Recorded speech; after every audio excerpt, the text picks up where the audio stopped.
Alright, we're starting up the music right. This is a Star Festival, okay? We're starting up the music.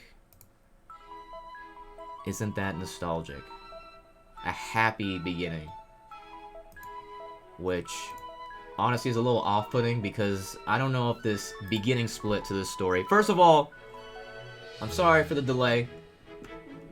But, you know, I guess that does match. Since we had a little bit of a delay on this story time, this vlog, this whatever you want to call it, this recap, it's a time to rejoice.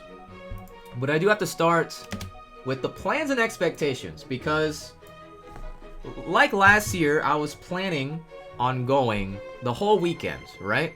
The Friday, Saturday, and the Sunday on top of that. The triple special. The triple deluxe, one might call it.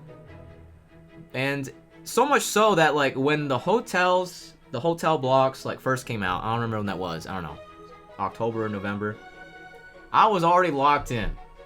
I was in there. We'll talk more about that later, but I was just all set from the get-go. It was a goal that I really look forward to. I just wanted to make it, like, the biggest anime Boston for me of all time, because last year it was about me expressing my feminine side and socializing a little bit, right? I just had a different goal for this one. Like, now that I'm used to that, nothing can stop me. But then I realized, actually, some things can indeed stop me. First and foremost, the number one thing that stops all of us, quite frankly, is money. And just through other things in life, that's always a factor, right? But in about a week and a half, we got the Switch 2 coming.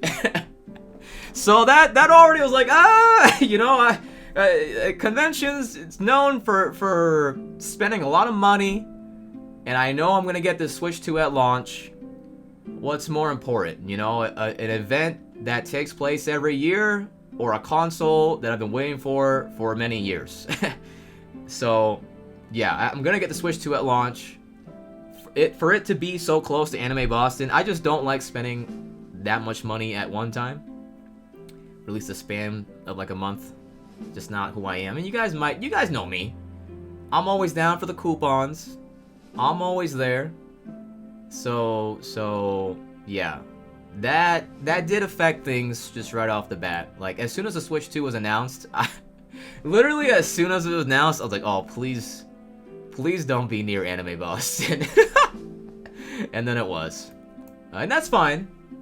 I don't regret anything. But that did affect my plans, and I was already, you know, I booked the hotel for the whole weekend, but, like, when this happened, along with just other stuff in life, I was like, okay, I might have to just not have the Friday night hotel. And I ended up just not going Friday at all, right? And just a quick little aside, I was gonna make this its own little rant, but honestly, it's fine, because you'll probably just say I'm dumb. And it was a dumb moment. So, when I called to cancel the one night of hotel, you know, when you call many places, they're like, hey, you know, press 1 if you want this. Press 2 if you want this. Press 1, it's like, oh, press 1 if you want to cancel or modify reservation. I press 1, I'm in. I asked them, well, first of all, I asked them, like, because I never got a confirmation email, and that was Omega sus, right? Super sus. So I was like, okay, can I get a confirmation email? And they send it. I'm like, sick. Now I can, because when you have the confirmation, you can access it online, and then you can easily cancel or modify or just do whatever you want, right? So, okay, I got the confirmation email. I'm going in. I'm diving.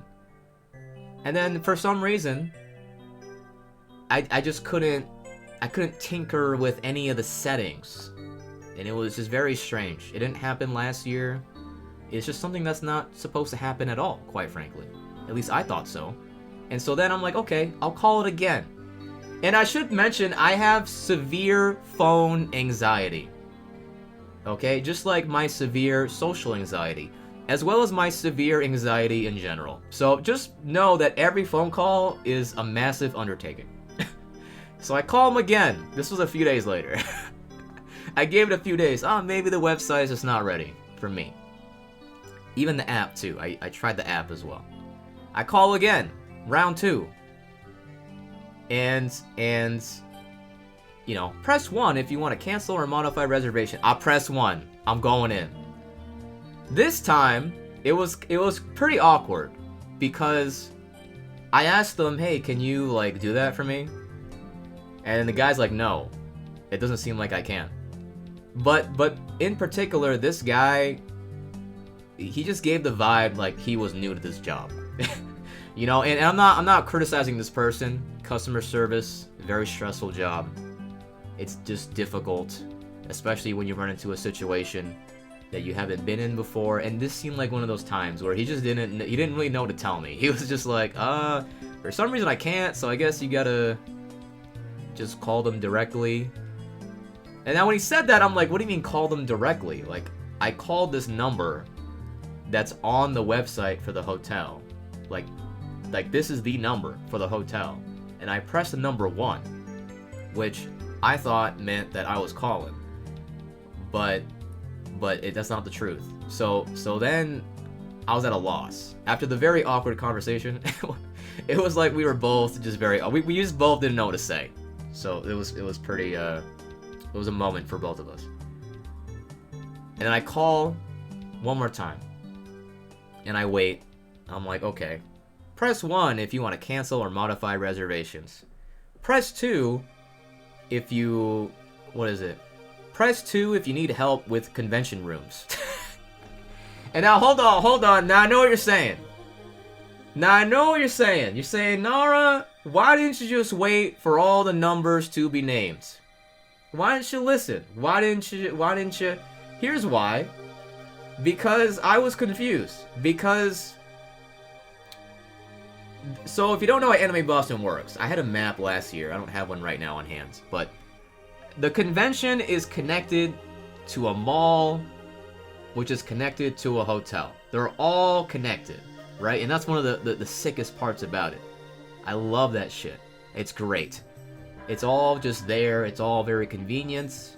That's why I wanted this specific hotel, because it's just a few steps away from both the mall and the convention.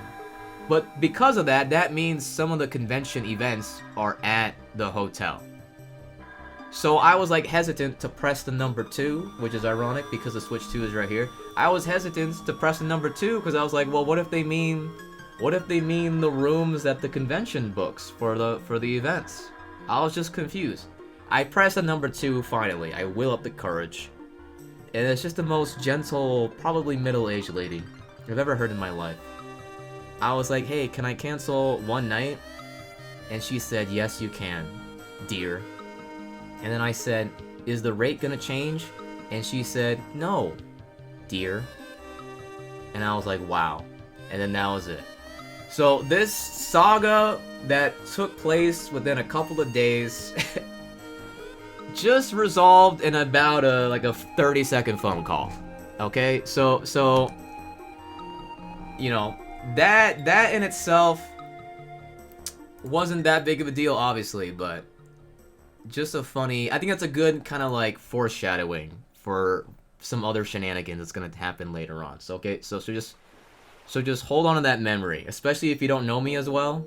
Just hold on to that memory of the anxious phone calls making things complicated for no reason, okay? Just hold on to that. It's gonna come back later. So yeah, my plans changed, and that led to some other complications like those phone calls. But I had this goal for a long time. First and foremost, this is taking place in later May. It just took place. Memorial Day weekend. It's Memorial Day right now. And that's sick. Because it's a 3-day weekend. And particularly for me, I love this because usually it's in like March or April. And with New England weather, it's always like hot or cold. Like literally. Like the beginning of this month was so hot. And I was like, wow, this is going to be great. The closer we are to summer, the better. Because then, you know, with the mall has like a courtyard. And it's very pretty. But every time I've gone to Anime Boston, no one's ever there. Because why would they be there? It's raining. It's it just sucks. The weather is shitty every time I've been to Anime Boston. But now that we're closer to summer, especially earlier this month when I saw it was so hot and bright and sunny, I'm like, this is going to be amazing. Now, if you live in New England, you know what happens. Darkness consumed the world. It after those first like week or two, I don't know what happened. Ever since then, it's been raining like almost every day. I think last week, every day, at least where I am, it rained.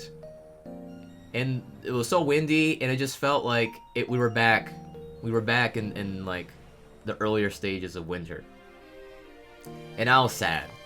I was like, damn, not only did I have to adjust my plans, you know, just because of like money and just timing and all that, but then the weather betrays me as well. So that did hit my morale. That did lower my enthusiasm a little bit. Because I remember on Friday, I did not go Friday like I said. But one of the reasons why I didn't go, because I was just kind of lacking the enthusiasm. You know, this all started as something I really wanted to do, but now it became something where I'm like, like I still want to do it, but it's not... It's like the excitement I had for it... I don't know why I made this so small, by the way. The excitement I had for it wasn't just nowhere near... I mean, just look at that change in size right there. Like, this was the size of my excitement, like, back in October, November, and then it just became kind of like, you know, it's just like, So, admittedly, I wasn't that excited for the convention, at least as much as I wanted to be, right? But, the cool thing about it, regardless of all those timings and prices and all that, is that I wanted to make this the first Anime Boston that I cosplayed, because last time, like I said, I dressed femininely the first time in public. That was a big moment for me, and I thought, well, why not do that again? And if you want to know the reasons for that, you can go back and find that YouTube video. it's on YouTube. There's the whole reason why I did that specifically at Anime Boston last year. But I'm like, okay, well, how do I push forward? How do I progress? I'm gonna do an actual cosplay. And it wasn't like that complicated of a cosplay. It was quite simple. I just ordered a costume on Amazon. It was not... Yeah, don't be impressed. Okay? Now, you've probably already seen it on the Discord or my Blue Sky. As well as a few other things. Please don't spoil anything. If you have seen those things, don't foreshadow. It's all gonna be part of the ride. But if you haven't seen it, I ended up cosplaying as...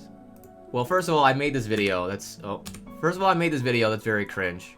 I'm not gonna play the audio. But, yeah, you can watch the video on my Blue Sky if you want to. But I cosplayed... If you don't know, if you can't recognize this just charming woman right here, that is a cosplay of... Oh, this is the full thing. This is not the best photo. I have better photos later on, but... this was like the night before, just to like try it out. This was very hastily put together. I will say, I did not... I did not do a good job at preparing for this convention. And again, that might have been because of my like, just... ups and downs of like hype for the event. Also, I should have mentioned, my hype was also dampened a little bit by like what was announced for it. Last year, I thought they had like a killer lineup. This year, it was good, but it was like a step down, noticeably, in my opinion. So that also affected it. So like, you know, a lot of this was hastily put together.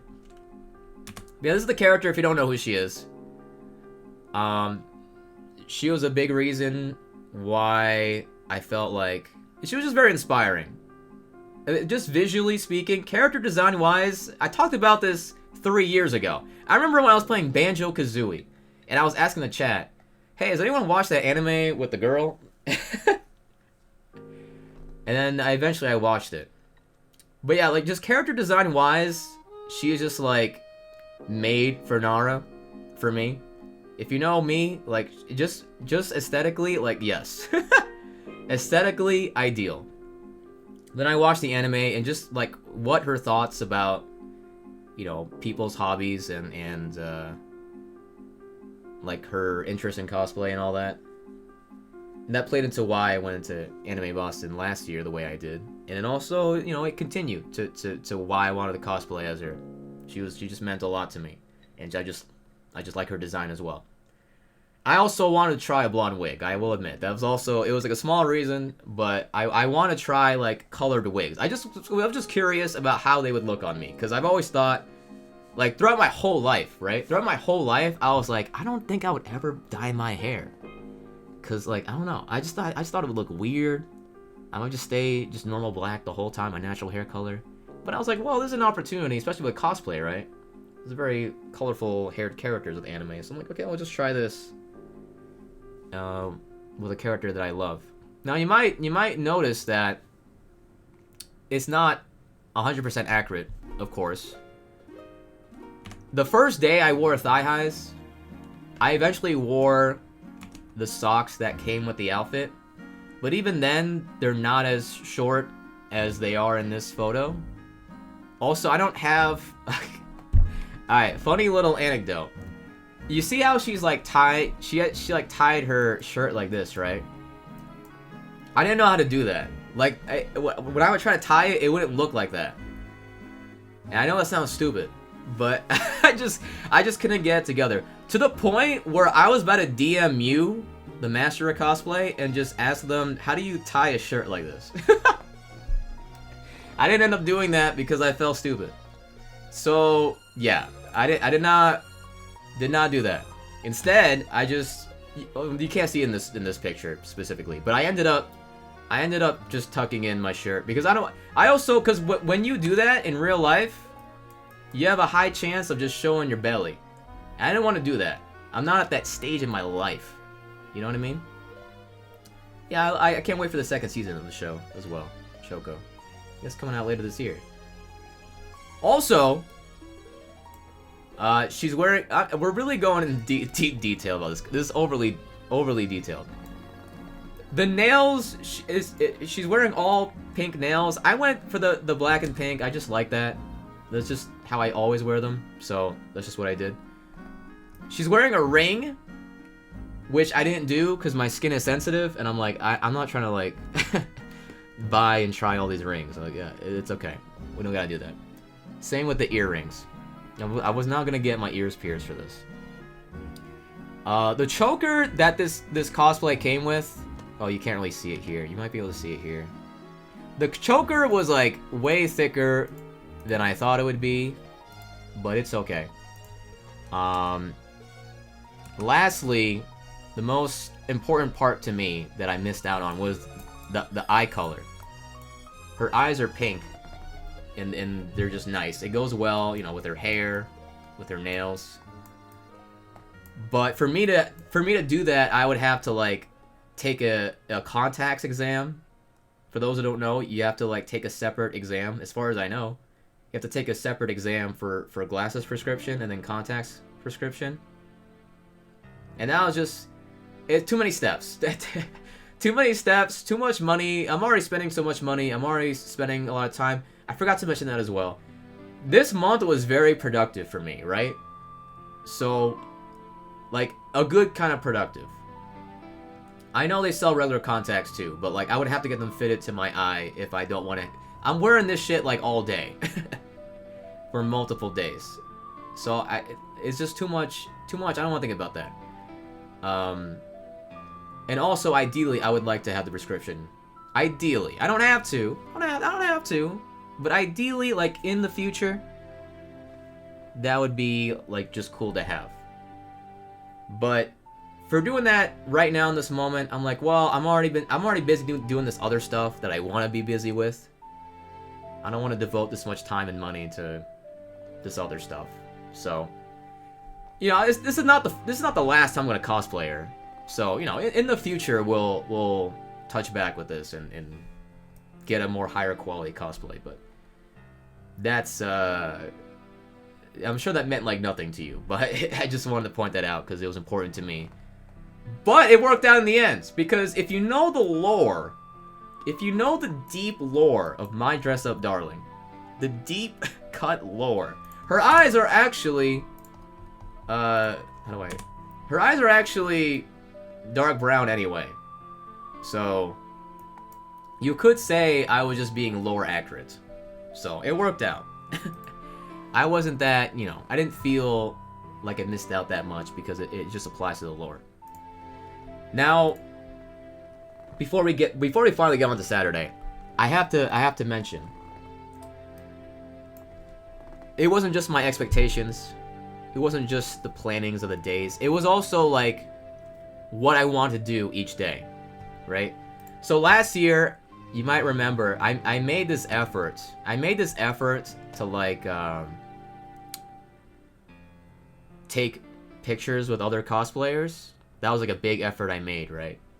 But sorry to spoil it, I did not do that at all this year. I did not do that at all. In fact, this one might shock you. I did not buy anything from the artist alley or dealer's room. In fact, I didn't even go in there until Sunday. And the reason for that is because my plans for Saturday, because I wasn't going on Friday, I had my schedule locked down. Even though the lineup wasn't to me as appealing as last year, because I'm only going for one full day, I still want to experience like new events. I'm a big proponent of like trying new things whenever I can, which is hilarious because I'm deeply introverted and I stay home 99% of the time. But whenever I do go out, I'm like, yeah, let's try that out. Why not? So this time for Saturday, I had like this schedule that I really wanted to follow. Like I use the guidebook app, which is very convenient.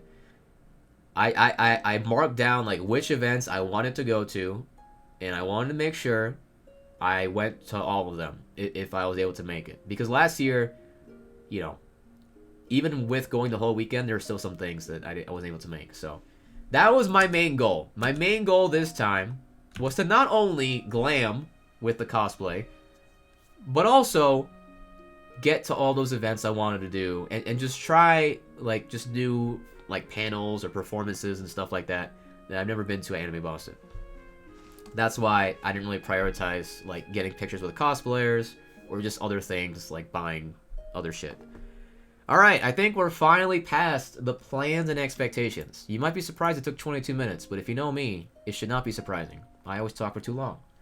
Alright. I actually forgot to pull up my notes, so let's do that real quick. Let's do that really quick. Like, so fast you won't even notice me doing it. You might be asking yourself, Nara, what are you even doing right now? Like, what are you touching? It's my iPad. Alright. Oh, yeah. Apparently on Friday, someone got arrested for assault. But we're just going to move on from that. Oh, last thing about cosplay. Because I don't have any... I just breezed by that. Because I didn't take pictures with the cosplayers... that means that, you know, I can't really, like, prove to you, like, what kind of cosplayers were there and all that. But I will say this. I think I have three takeaways in terms of the cosplay I saw. Number one, far and away, this was the biggest takeaway. I was kind of surprised because it's not actually, like, that popular relative to other anime.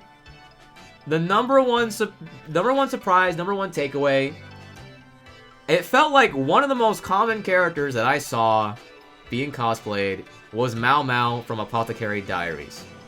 Which, great anime. Still watching it right now. But I did not expect to see as many Mao Maos as I did. It felt like every, like, 5 to 10 minutes I saw another one. A lot of Mao Maos. She was a very popular character to cosplay this year. Well, I know it's a popular show, but I mean, like, you know, you would expect... And to be fair, that is a more recent anime. Like, when I see, like, a Naruto cosplayer, I'm not, like, necessarily observing that, right? So, you know, there's some bias there, but... Yeah. She appeared a lot. She appeared a lot. On the flip side, though, secondly... I was also surprised by the lack of Marvel Rivals, which I know sounds weird because it's not an anime or manga, but as you probably know, at these conventions, they have cosplays of video game characters, even if they're not anime style. Like, you see Nintendo cosplay so often, for example. Like, Mario, Waluigi, I saw more Star Fox cosplayers than I did Marvel Rivals. Isn't that crazy? Furries are representing. But yeah, I saw a Psylocke. I saw a Squirrel Girl. I saw Invisible Woman. And I saw a very attractive Goth Luna Snow. So I saw 4 in total, at least that I'm remembering. There might be one I'm forgetting, but it's definitely not more than a handful that I saw. So that did surprise me, considering how Marvel Rivals has exploded, especially like the character design, you know, for better or worse. Were there any Dead by Daylight cosplayers? You would be... That's a silly question to ask me of all people, as if I would recognize... as if I would recognize the characters from that game. Third takeaway is not really surprising. But I saw exactly 2 Xenoblade cosplayers, and I'll mention them later on at the timing of when I see them. But just to throw that out there. A little bit of a tease. Alright. Now we can find... How far are we in this playlist? Probably 25 minutes, 26 minutes. Okay. This playlist is an hour and a half. Okay. Alright, now we can finally get into Saturday. Saturday, I gotta admit, guys, Saturday, this was me. I dressed up like this because I didn't want to look like a weird cosplayer on the train alone. Saturday was a terrible start. Terrible start.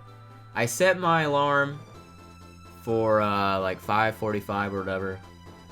I woke up at 5:30. I'm like, oh, well, it's looking good. It's looking good. I woke up early. That means I'm gonna get ready easily. Well, first of all, I ate breakfast. That's fine. But then, you know, I had to like dress up and pack and all that. It took me a total of 2 hours to get ready. I don't know. I had troubles. Okay, so again, I'm gonna sound stupid, but this wasn't the main reason why it took so long. It was just like little things that took longer than expected, right? Like little things that accumulated that took longer than expected. One of those things is this fucking dress shirt. I don't know why buttoning this shirt was an arduous journey. I don't know why it took me so long. The buttons just wouldn't get in the hole. It just wouldn't stay there. It took an unreasonably long time. It wasn't like 10 minutes or anything. But just these little things that just added up in time. And I'm like, bro, just get... I shouted. I shouted at the buttons on this shirt.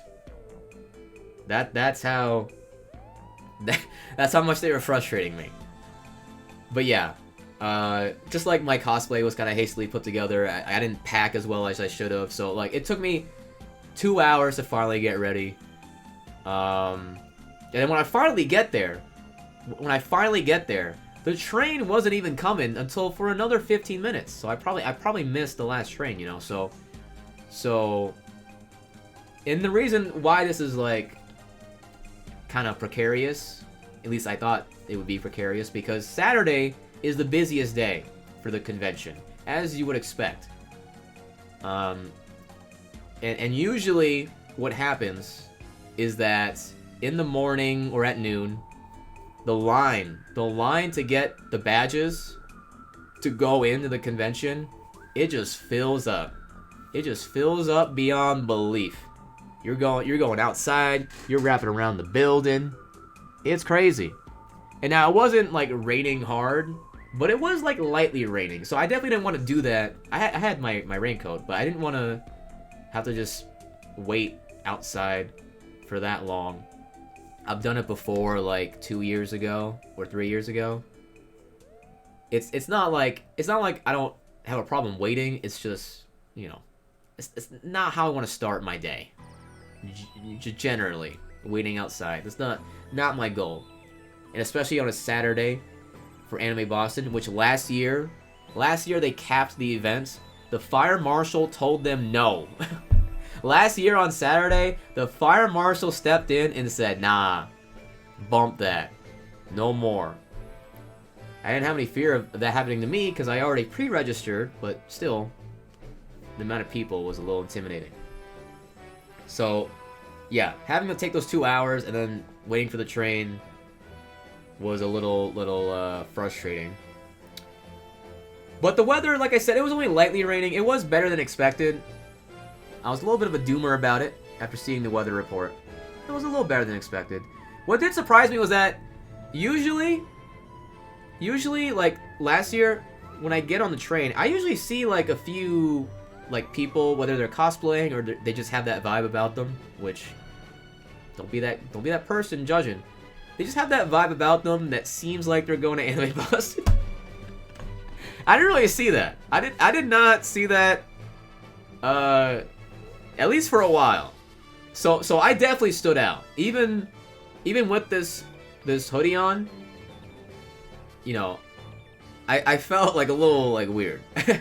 Like, oh, okay, I felt I'm the only one. All right, sure. Just me in a really blonde, obnoxiously blonde wig, surrounded by people.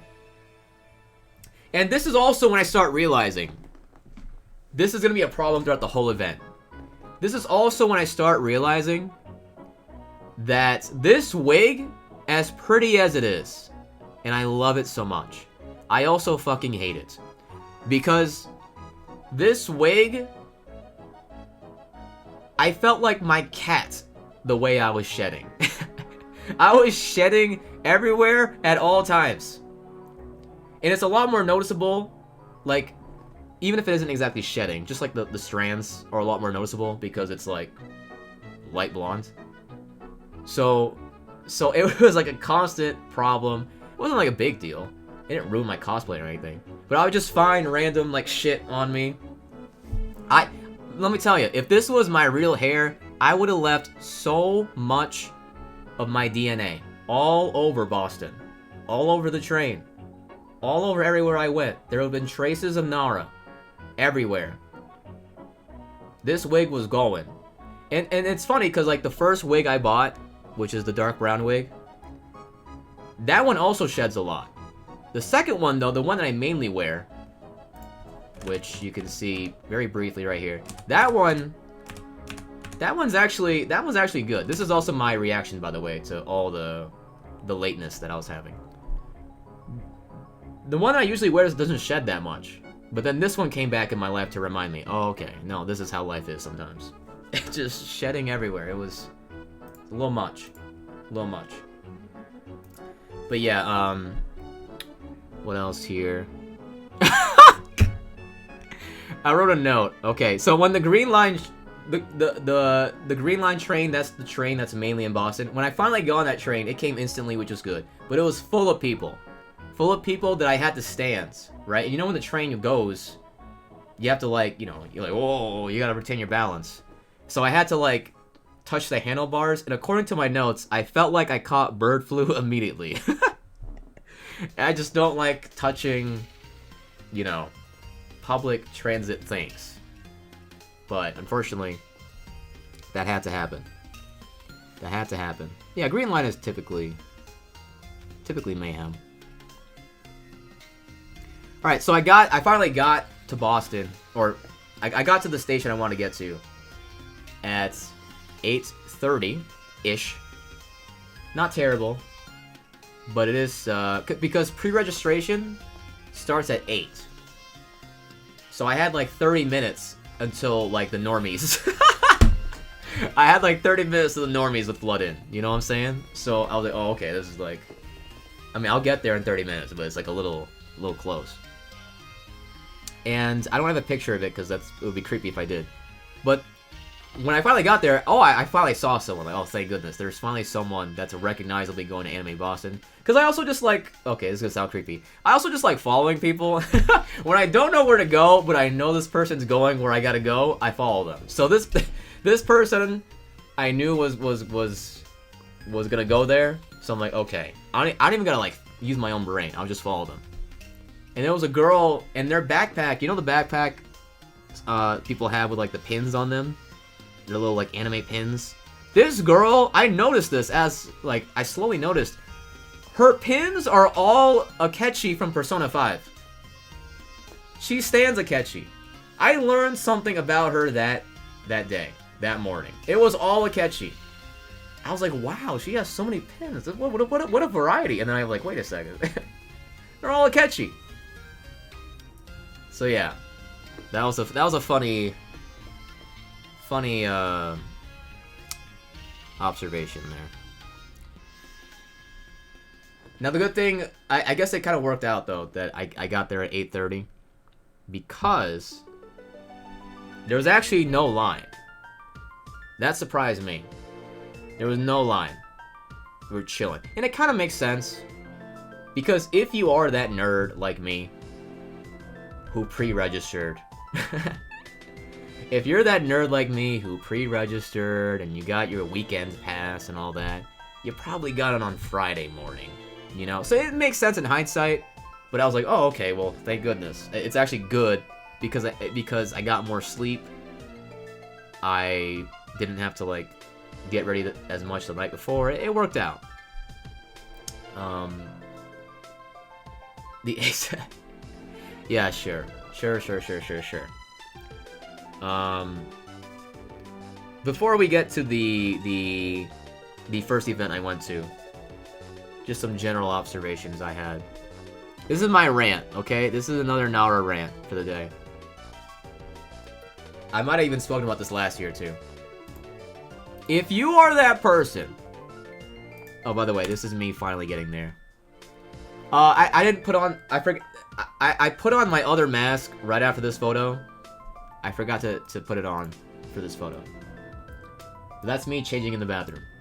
Cute. Oh my gosh, just thank you.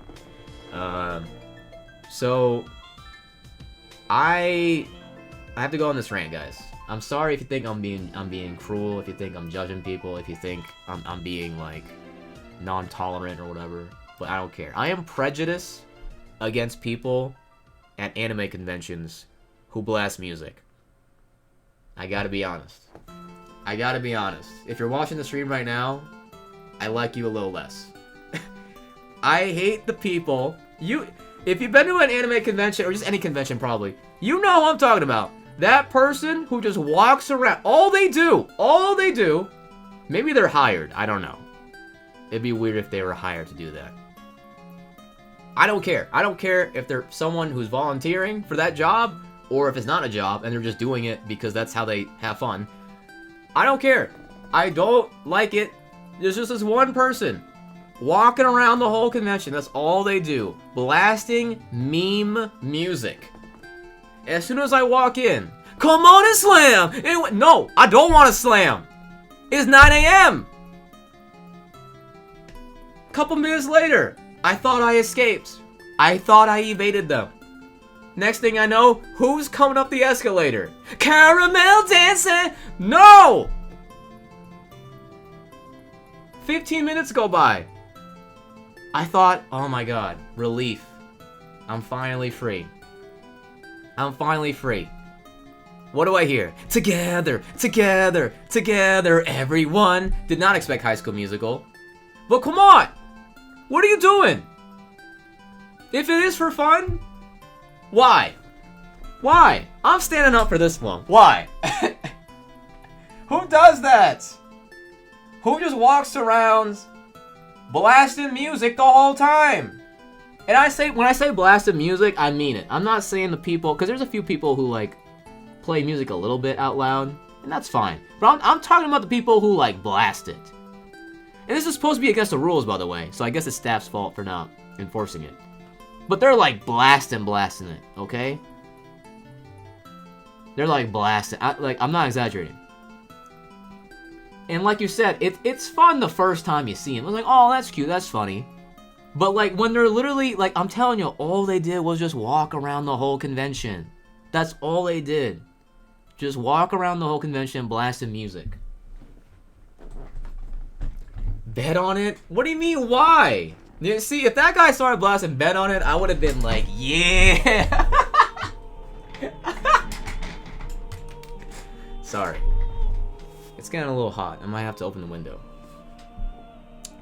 But yeah. Anyway. Yeah, that was, I mean, there's like... I swear I went on this rant last year. There's just like a few, like, cosplayer obligatory people. Like, you got the guy blasting music. You got the guy who's in a trash can. The trash can says, you're a waifu. You got the guy dressed as Deadpool, thinking he's funny. You know, you got the staples, right? But this person was the most egregious, and definitely I just I kept seeing them. Every time I thought I escaped, they'd just be back. I'm like, you're still doing this? It's crazy. It's crazy. I have a note here that says hair fucking everywhere. True. Oh, okay. This is next. I thought it was for later. So I did show the arcade last year. It didn't really change that much. But I was really tempted to do DDR. I mean, not during the day. Like if I were to do DDR. Oh, actually, you know what I will say is that they had more DDR than last year. I think last year they had 2. They had 3. They had these 2 DDR machines, and then they had to the right of this Pump It. What was it called? Pump It Up. On the right of that is like Step Mania, which I thought was really cool. So they had like classic DDR, they had, you know, modern DDR, then they had Step Mania. So that made me feel like if you were a DDR fan, like it was pretty poppin' this year. I'm not gonna lie, it was very popular. Of course, I mean, it's DDR, of course, but especially when you have that many machines, it was like kind of like a big moment for DDR fans, and that includes myself. But if I were to do it, I would do it like at nighttime, so I can like shower at my hotel room afterwards. But when it's nighttime, I get a little tired, you know what I'm saying? I'm walking for a long time. So by then, I'm like, I lose motivation. But maybe next year. I got a DDR. I love DDR. Every time I do it, I'm like out of breath as if I'm dying. I'm not in my physical peak right now, but that would have been fun. Actually, what was new was these like machines, these like robot machines. I don't know what they are, honestly. Like the robot dueling machines. Extreme 2. X Boost. Okay? They had like a couple of these. So I don't know if this is like a new game and they're like advertising it, or they just decided to have it there this year. But that also was like, oh, okay. It had its own corner. And then what I found funny was that so I was trying to find the Project Diva machine, and it was funny because it was like tucked in the corner. You could see on the right side like the evacuation the evacuation notes. Like it was like they tucked Miku in like the you had to like find Miku. It wasn't just there. You had to go find Miku in like the darkest corner of the room. Which I thought was very funny, especially after the last Game Duel stream I did. If you were there, if you know, you know. But yeah, of course I played a few rounds, and the last song I did was Black Rock Shooter. I did it on hard mode, right? I wanted to flex. I didn't want to do it on extreme because like I'm used to playing it on the PlayStation controller. So I'm like, alright, let me just do hard mode, though. And I didn't do great, but I was sweating, okay? I was sweating my butt off. I was sweating my butt off to get that 63% that I got. But I was also sweating because, like, you know, that was the last song in my rotation. So I'm like, okay, you know, there's probably people behind me. They might even be watching. They might have noticed I'm playing on hard mode. I gotta be serious. I gotta be locked in. I finish the song, get my 63%. Very unimpressive. I turn around. There's no one behind me. Nobody cared about Miku that Saturday morning. Now, when I came back on Sunday, then Miku was like hype. Everybody was hyped for Miku. But that Saturday morning, just something was in the water. No Miku fans that Saturday morning. So, unfortunate. Unfortunate. Alright, I think now we can finally get to the first event that I went to on Saturday. Alright, this is a no... I didn't take any pictures. Because typically you're not allowed to take photos or videos at, like, a lot of these panels or performances and stuff like that. But just let this image speak for itself, okay? So... is this name supposed to be misspelled, by the way? Now, where's Broshinando at? Broshinando would know. Oh, it is supposed to be. Oh, okay. So why is this picture here? It's because I went to this new event, I believe... Yeah, the first ever in Anime Boston history.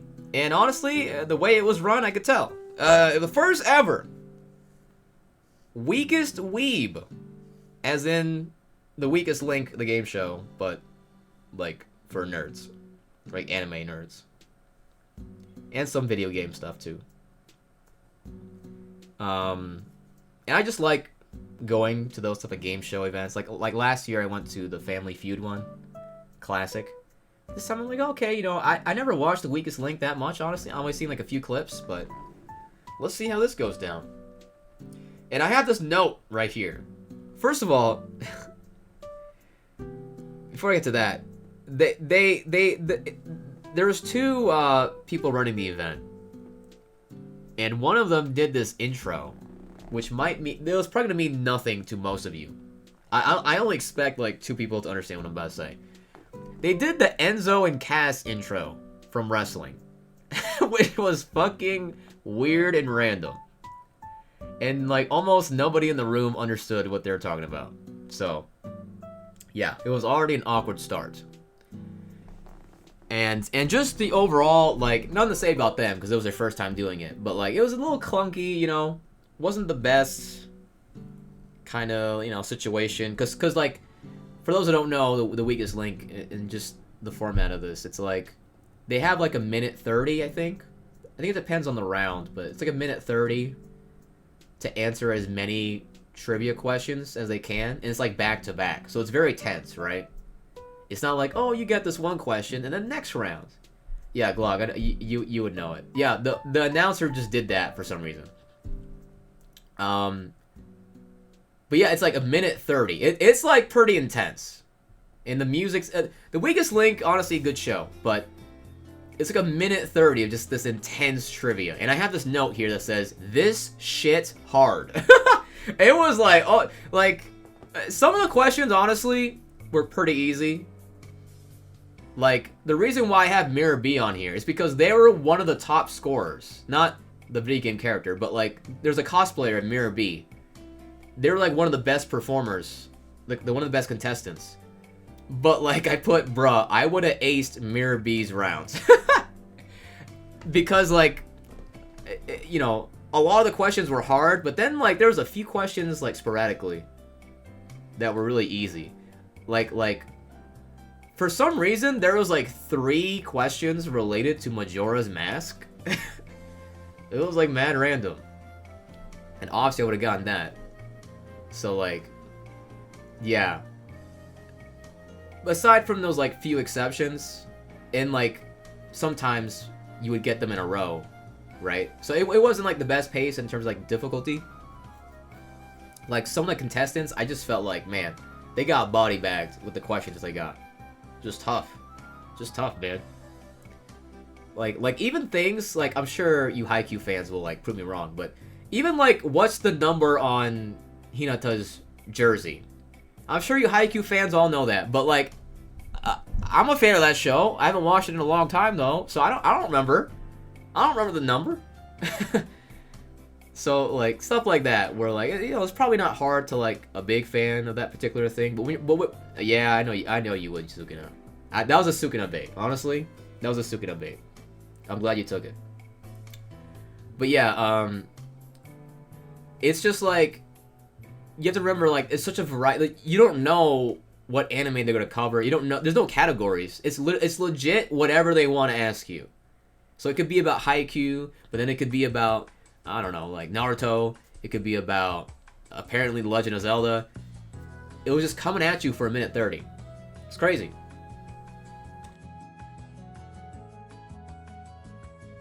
So shout out to those contestants. Honestly, like, I felt like it was like kind of repetitive to watch because it was just that format, the 1:30 back to back to back. I wish there was like a little bit of a change, just to spice things up a little bit, but it was still like locked in. Like you wanted the contestants to do well because we all recognize like how difficult it was. It's 10. Yo, nice. I totally remember that answer. You know, actually, this is so funny. This was not planned. So, you know this typo, right? The game had a typo with Mirror B's name. And that's funny. You can see the watermark on the YouTube, by the way. That's funny. Not only was it misspelled in the game, they actually... The hosts kept getting Mirror B's name wrong. Because, like, they ask each contestant, what's your name? Or who you're cosplaying as? And then, what's your favorite anime? This Mirror B cosplayer said, my favorite anime is Bo. And so one of the hosts, by accident, kept calling them Bo. Because if you know that anime, it's also a big wig. So they just kept, like, they never called them Mirror B. Or Myra B, whatever it is, right? They never called them that. It's just Bo. That was pretty funny with the Afro connection. All right. Oh my god. All right, don't be this person. Don't be this person, chat. There was this girl in the row in front of me who was like, so when you can volunteer to like be in the show, right, to be a contestant. They would never volunteer. But then they would, like, whenever someone got a question wrong that they thought was obvious, they would, like, show their annoyance. And they would, like, complain to their friends. Don't be that person. It's weird. It's just weird. What's the big deal? If you're so mad, why aren't you going up yourself? I don't know what the problem is. So yeah, don't be that person. Very strange behavior. But yeah, that was fun. I think the top 3 was Mirror B, it was Luigi, and it was some other cosplayer. I don't know the character, but they ended up winning, so go figure. So the character I didn't know ended up winning, which was cool. It was just a fun time. So like I said, I'm going to like these events like almost back to back. I did have a little free time, but not too much. I have a few notes here. I said that I saw exactly 2 Xenoblade cosplayers. The first one I saw was in line for another panel. It was a cosplayer. I wish I had a picture of it. I don't. It's a cosplayer of A from Xenoblade 3 Future Redeemed. Which I did not expect. And I don't have proof of this. This is a huge assumption. But from the brief glimpse that I got at them, it seemed like they were the same person as the Nia cosplayer that I saw last year. I'm pretty sure it was them. I know that's a huge assumption, considering I didn't even interact with them. But that's just, I don't know. From the brief look, I'm like, is that the same person? So, yeah, I mean, they're a bona fide Xenoblade fan. So if it was them. Even if it wasn't. You know, what a cool cosplay to just whip out on a Saturday morning. You have the sword, too. So that was pretty cool. I wrote down, I overheard someone say, my first anime was Sword Art Online Abridged, which I found relatable. I wrote it down because that's very relatable. I know people who, like, don't really watch anime, but they'll watch, like, Yu-Gi-Oh! Abridged, or, like, Dragon Ball Abridged, you know? I was like, okay. You don't gotta feel bad about that. No shame.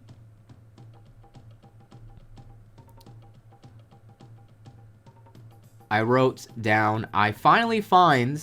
Oh yeah, I was looking for a gender-neutral restroom. I don't know why, but it just... I just had trouble finding the gender-neutral restrooms. There's one on every floor, but... just the way the convention is designed, everything looks the same. So... I just couldn't find the gender-neutral restroom. And when I finally found one, the stalls were all full. Which I think I went in there to, like, adjust something with my... I forget what I did, but... I wanted to go in a stall for that. Alright. Next event. This was one of the highlights of the weekend, in my opinion. This one I could take pictures for. I guess just not video, though. This was a... Oh, shout out to the Zelda cosplayers in front. This was a improv event with Juliet Simmons, aka Jubiphonic, Caitlin Glass, aka voice actress of like Haruhi from Ouran High School. More recently, I know her from Elma from Xenoblade X. Greg Ayres, who I feel like he's always an anime boss. He loves anime bossing. And also, I didn't really look up. Hold on, let me try to look this up real quick. I have another name and a question mark because I didn't exactly. Okay, I don't know who this person was. I don't know if they're a voice actor because when they introduced themselves, they were like, I don't really do anything like these other people. I think we just call him Matt. We'll just call him Matt and Matt. So it was those three people you might recognize and Matt. By the way, great to see them in general. Like I said, Greg Ayres, he's like always at Anime Boston, so it's just nice to see him. You know, I just played Xenoblade X recently, so it's cool to see Caitlin there. I mean, her voice just sounds like Elma. Not exactly, but like you can just hear it. Like even if I didn't know that was Elma, I'd be like, oh, it sounds like Elma. And then Juliet Simmons, aka Jubiphonic. I used to watch her videos like in the early YouTube days. Like she was one of the early like Weeb early Weeb YouTubers I watched. So that was just a cool thing. And this one had a humongous line I should mention. This one is I wrote down, you know a line is long when everyone is confused where the line begins. Like it was wrapping around like too many corners. Like there's a lot of hype for this event for sure. Now let's get the kind of the downsides of this out of the way. I mean, the people. First of all, like I said, it's an improv show, right? So if you ever watch like clips of whose line is it anyway, it's like that, right? It's an improv show. There's like these segments they have to go through, where they're given like a prompt or like a skit. They have to improv their way, and hopefully it's funny, right? But the problem was, and they even mentioned, they joked about it, this was still like very early morning, and that's not very early Saturday morning. Not typically at your peak in terms of wit, right? So it did take a little while to like get the gears going. Juliet though, she was just hyped the whole time. She had a great energy the whole time. But like everybody else, it took a little bit to get into it just because it was so early. And they were also limited by the fact that this is like a PG-13 at worst event. They save for like all the adult jokes, for example. They save that for like later on. So you know, when it comes to improv, like that's pretty limiting when you can't do something adult and like it's very early, so you're tired and all that. So it definitely took a little bit to like get into it. But I wrote down, what I learned is improv is hard. And yes, it is hard. Improv is something I've always respected. It was actually something I wanted to do back in college. I wanted to try it, but then I just didn't because I was lazy. But I have a lot of respect for any improv comedian or whatever. It's very tough to just be given a random prompt and then you just make it funny. But yeah, there was a lot of funny moments. I obviously can't really. It wouldn't. I wrote down a couple of the funniest jokes that I thought. It's not gonna mean anything. It's not gonna be funny if I tell them though. But the two like best segments in my opinion, there was like one called the three-headed professor. I don't know if that's like a common thing they do in improv, where it's like the audience gets to ask questions. And it was three of them. They have to answer the question, like taking turns saying a word to complete the sentence. Right? So that was the funniest one. Because I felt like something like that is a little easier to be funny in. Because it's just inherently ridiculous. It's just inherently like, just kind of funny to complete each other's sentences like that. There's also, you know, the Jackbox PowerPoint game that I really like? They basically did the same thing, but they did it with, like, stock images. They just found, like, the weirdest stock images, like this one. You can't see the third one. You cannot see the bottom right, but I think you can imagine what happens in this photo. The three black-headed dragon. Yeah, I think people just call it different things, like a chimera, or like a whatever. But this one was professor, I guess, to just like, because some of the questions were like how do I do my taxes? You know, stuff like that. But yeah, the PowerPoint one, similar to Jackbox, where they have to, they're just given like unexpected stock images, and they have to somehow tie that into the central theme. I really love that game in Jackbox. Three-headed Broadway musical. Yeah, I'm sure it's a popular thing in improv. But yeah, let's play this game again sometime down the road. Because I like the PowerPoint one a lot. But yep, that was fun. Good times. One of the highlights. But again, it's hard for me to relay how like fun it was because they're like jokes. And if I tell them, they're just not funny. Because it's so much context. You have to take my word for it. It was a good time. I would go again next year if they do it again next year. Definitely worth keeping an eye on if you go to Anime Boston. Alright. At this point, I have like a little bit of time before the next event I wanted to go to. Oh, we're about to go into a lot of shenanigans, actually. A lot of shenanigans. Okay. Lot of shenanigans about to take place. So, this was a string of events because, so from here I believe I had like a 2-hour window or like 1.5 hour window for the next event, which I think will be the event that piques the biggest interest, at least from some of you. Not gonna spoil it. Don't spoil it. But, I have like an hour and a half to get there.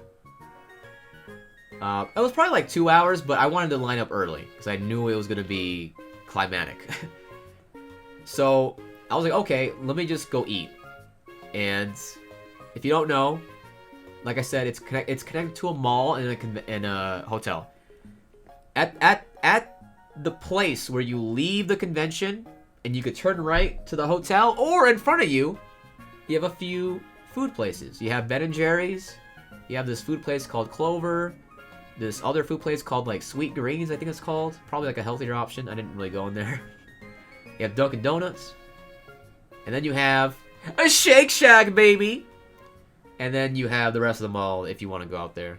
There's plenty of places to go eat. You know, outside the mall, if you just walk like 5 minutes, there's so many food places. But I was lazy and my legs were already hurting. So I went to Shake Shack. And two people, chat!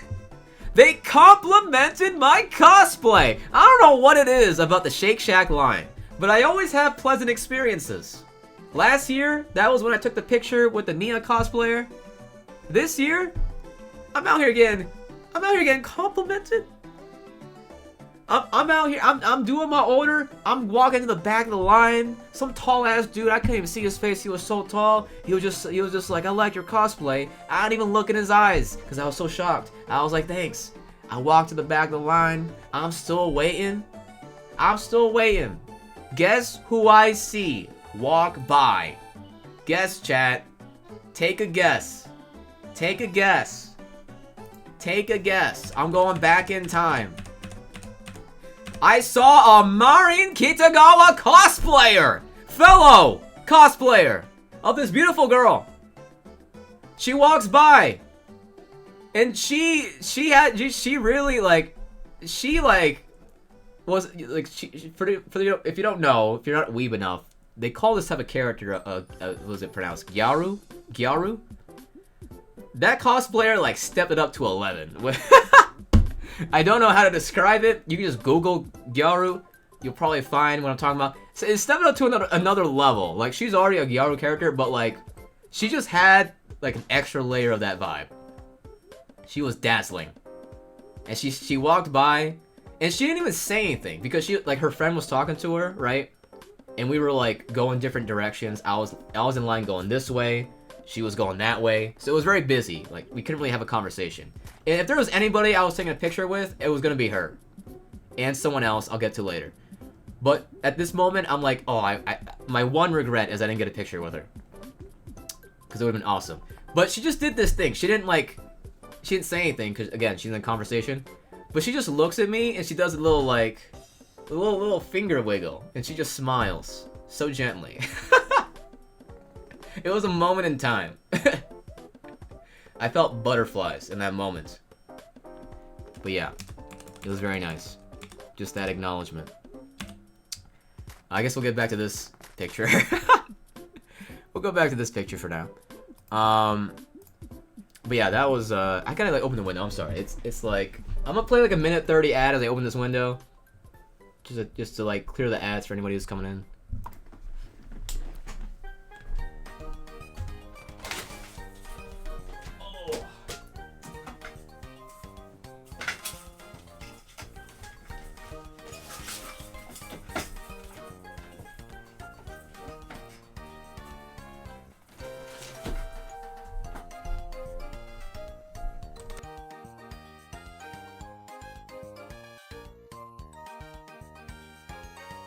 I'm taking my pants off, chat. I have to. I'm sorry. It's okay. You won't see it. I wanted to get some ice cream, but I forgot because I was already late to doing this. I'll wait the 45 seconds before I go, just in case someone's seeing an ad right now. Oh, it's already been an hour, chat. It's already been an hour. How do I talk for so long? I ask myself that every day.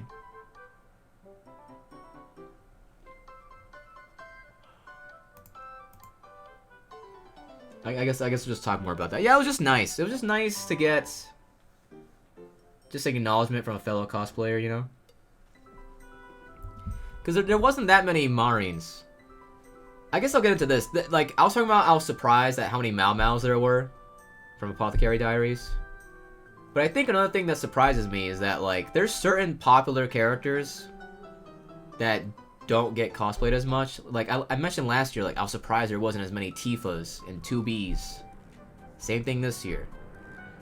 I'm surprised there isn't, like, more, like, Marines. There isn't more, like, Ai Hoshinos. There isn't more, like... Even Freeren. Freeren had, like, less this year. But it makes sense because, like, last year that was when the anime first came out, right? So, I guess that's more, obvious, but... So, like, the fact that I saw, like, not that many Marines, just to see one who just killed it, and then she acknowledged me was just really nice. You got the cheese bread from Domino's? Nice, dude. Speaking of food. Oh, this is how much of a bitch I am right here. So while waiting in line, one of the workers comes up to me. And shout out to the Shake Shack workers, because that has to be a fucking hellish, like an absolute hellish, what's it called? Why am I brain farting? Shift. Fucking awful. Like, I mean, it must always be busy because it's in a popular mall, of course. But, like, especially during that weekend, oh my god. Oh my god, it must be terrible. But they were doing great. One of them comes up to me while I'm in line. Like, she... This is this thing that happens sometimes where, like, someone just goes to me specifically. Maybe because they think I look innocent, or like they know I can't say no, but she's like, hey, do you want to like do this survey real quick? Because like, I don't really know what she said fully, but she was just so nice about it. I couldn't say no. She was right. I couldn't say no.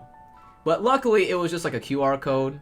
Like, I had to scan it to do it online. I just took the QR code and like, you know, she took my word for it. Because I opened the window, you're gonna hear the planes. Sorry about that. It's just really hot in this room because I'm wearing this hoodie. But yeah, that little exchange there is gonna be another foreshadowing for later. Overheard. I'm not eavesdropping. It's just overheard. Overheard. Dude buying some like terabytes for his Xbox. Homie scolded him to just finish the games and delete them. Because apparently this guy... This must be relatable. I'm sure someone in chat relates to this. They have all these games they haven't finished, so they can't delete them. What if they go back? What if they just go back at any point in time? Who knows? You don't know. We don't know what tomorrow brings. I have to keep them installed. And if I run out of room, I'm gonna just have to buy more. I actually side with the homie. I don't know where you guys land. I side with the homie. Because I usually just finish a game. And if it doesn't have like multiplayer or like a lot of post-game content, I'll just delete it. I do not mind reinstalling games. I really don't. But, like I said earlier, I'm kind of cheap. So, like, that's just naturally what I do instead of buying more storage. But yeah, that was just like a very relatable like conversation behind me, behind me I was hearing. That was pretty funny. But just to give a like a glimpse at like how busy the Shake Shack lines are, I was waiting for like 30 minutes. This is what I say. I had like an hour 30 window. Like, not really. Not really. I had like 30 minutes of that was gone because it was just so busy. No, if you don't like a solid game, that's totally fine. Like, I get both sides. Do not get me wrong. It's just like a person-to-person thing. But yeah, 30 minutes. I finally get my food. And, here's the thing. Here's the thing, chat. I don't know if this is a hot take in 2025. I don't think it is a hot take in 2025. Maybe like 8 years ago when we were memeing about it. I think we still have the commands. Do we still have it? Is it Shake Shack or Shake? Oh, there it is. Maybe 8 years ago, this was a hot take. Or like 5 years ago. I don't know now. You guys tell me. Well, first of all, they didn't give me any napkins. I get it, though. It was busy. Second of all, I think we all know fast food in general is overpriced these days, but Shake Shack specifically, I feel like, has long been overpriced. Like, I was looking at my receipt like, what? Shake Shack, for a long time, has been overpriced. I didn't care because, for convenience, it's right next to the convention. But yeah, just right off the bat, I'm like, okay, yeah, it's overpriced. But I always thought it was good. I never had a problem with Shake Shack. But this meal I had was pretty mid. I ordered a chicken sandwich and some cheese fries. How can I go wrong? Now, this chicken sandwich, though, here's the problem. This chicken sandwich is not like the updated like Chick-fil-A inspired, Popeyes inspired chicken sandwich. It was like more of a classic fast food chicken sandwich, and it was alright. It was okay. Cheese fries. They were cheese fries. So I paid like what, like $18? I was like, for what? I was like, for what? It was like the most disappointing Shake Shack I've had. Because last year, I had it like 3 times. And I was having a blast. But I don't know. Maybe it's just because they were busy. Maybe it's just the mood I was in. I don't know. Maybe it was just some sort of factor. You know, we can't all be perfect. We make mistakes. We have our lesser days. Right? But it also could have been because there are so many people, I could not find a place to eat. And I did not have my hotel room yet, because check-in is at 4 p.m. Okay? Check-in's at 4 p.m. It was not 4 p.m. yet. I had nowhere to eat. I couldn't find a seat. It was tough. So I walk around the mall as my food is like begging to be eaten while it's still hot. And I finally find this place that I've raved about last year. One of the reasons why I want the weather to be nicer because this mall, this area, it is the flower garden thingy majingy. You can see the courtyard outside. Nobody's there because it's like very lightly raining and it's just cold and windy. But yeah, people typically go here to like take pictures. You can see a cosplay in the background right there. But yeah, this is not the best shot of it. Like, there's more, like, there's like more trees. There's other flowers there. But, yeah, I don't know. So, these flowers look AI generated. I don't know. And I mean that in a good way, not like the slop way. Like, these flowers don't look real. They just like, wow, they pierce the eyes. But yeah, I ended up just sitting here, and I ate. This is a great song, you're right. And it was funny, because it was like me, like, this was not ideal. I had like a little fork for the fries, but I didn't have any napkins, like I said. And I didn't have like a table. It was just me, it was just on my lap, just me munching on these french fries, while these beautiful cosplayers to my right are taking these glamorous photos. I'm like slightly scooting to the left every minute to make sure I'm not interrupting their photo shoot. They were like mad close to me. just imagine like this beautiful cosplay photo, right, that you see online, and just imagine if to the right off screen is just me munching on some french fries, because that's how it was. I don't know what their cosplay, it was probably just some Hoyoverse thing, right? Very beautiful. And I was just, and she was working it, by the way. You know, like, you know, say what you will about the Hoyoverse. I definitely don't want to invest in that, but they have like such like nice character designs mostly that, like, you know, you have like these beautiful cosplayers, and then you have the camera person. She was also like killing it. She was like laying all over the floor doing these poses herself just to get the perfect shot. And then like people walking by, right?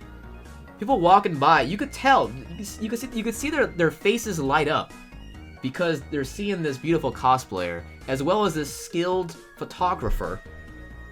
They knew, like, oh my gosh, she's like a celebrity? This is crazy.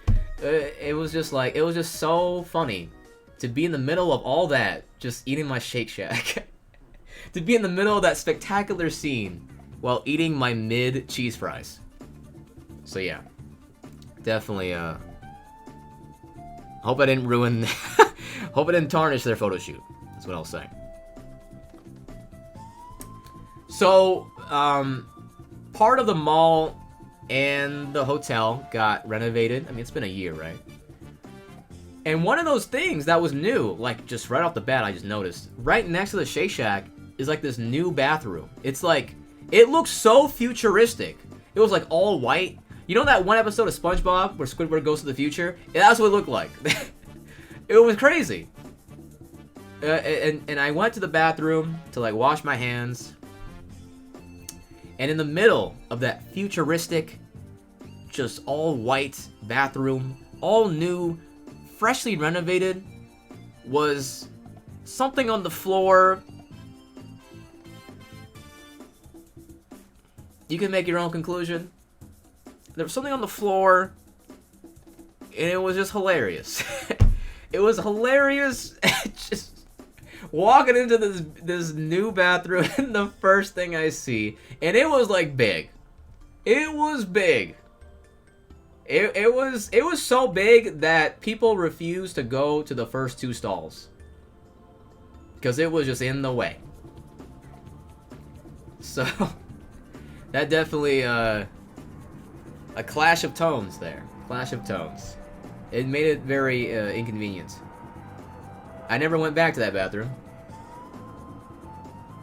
but hopefully it's better next year. All right. Oh god, it gets worse. Guys, it gets worse. It gets worse. So, at this point, it's like 3 p.m., right? What I want to do... Well, I have a note here. I think on my way to the bathroom, at some point around this time, my hair got stuck in someone's sword. I forgot this happens. My hair got stuck in someone's sword.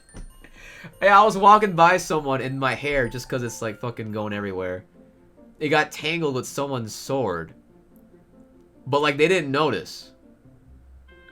I didn't want to like... You know me, I'm awkward and like don't want to talk to people. So I'm like trying to detangle my hair from their sword before they notice. I successfully did, but it was something else. But yeah, 3 p.m. At this point, I want to check out my hotel room. I want to see if they have it ready early, you know? But then I realized something. Remember what I said at the very beginning, 1 hour ago at this point. Everything was hastily prepared. I took 2 hours to get ready. I thought I had it all figured out. But it turns out, I forgot to bring my toothbrush and floss. Oh, sorry. Toothbrush, floss, and toothpaste. So what I had to do was walk to all the way on the other side of the mall where CVS is. I buy my toothpaste, toothbrush, and floss, and it wasn't like that big of a deal because, like, you know, those are things that I can use back at home, you know? But it's just, for me, having to walk all the way across when I'm already, like, tired from walking, just for a stupid mistake. This is not the first time, by the way. I went to a hotel like a while ago, and I also forgot my toothbrush, so it's just something that I forget, I guess. I do that. I come back to the hotel. The dude lets me get in early, which is great. And it turns out I'm on, I think last year I was on like floor 23, somewhere around there. This year though, maybe it's because I booked it so early, maybe it's because of the room I got floor 7, chat. And I thought this was so clutch because, you know, I don't have to like take the elevator that long, and if I want to take the stairs, it's fine. It's not that far away, right? I could just go down a few levels. Whereas last year, I had to like go down like 19 like levels just to get to where I wanted to be that one time. Anyway, we've now entered my giant hotel room gush. So, like I said, I got this hotel room. I'm staying there alone. Which, already, I know some of you will be like, why are you doing that? Why are you spending that much money? Just pause that for a second. I got this hotel room at the same rate as just a usual room. Okay? I got myself a double bed. Because when I booked it originally, like I said, I had more ambitious plans. I thought, okay, if I have some friends come along with me, or I guess that's the only situation. If I have some friends come along with me or whatever, this'll be great, right? So I booked a double bed, and I didn't really, just because of my dwindling motivation, I didn't really like make that much of an effort to, like, get people to come, honestly. So it was just me. It was just me in this double bed. And now, that might seem like a waste. That might seem like, Nara, this is, like, unnecessary. Yeah, again, you might be questioning the money that I spent, but like I said, it was the same amount of money. If I was gonna get a hotel room anyway, I'm gonna get a double bed, just in case. We're talking about several months ahead.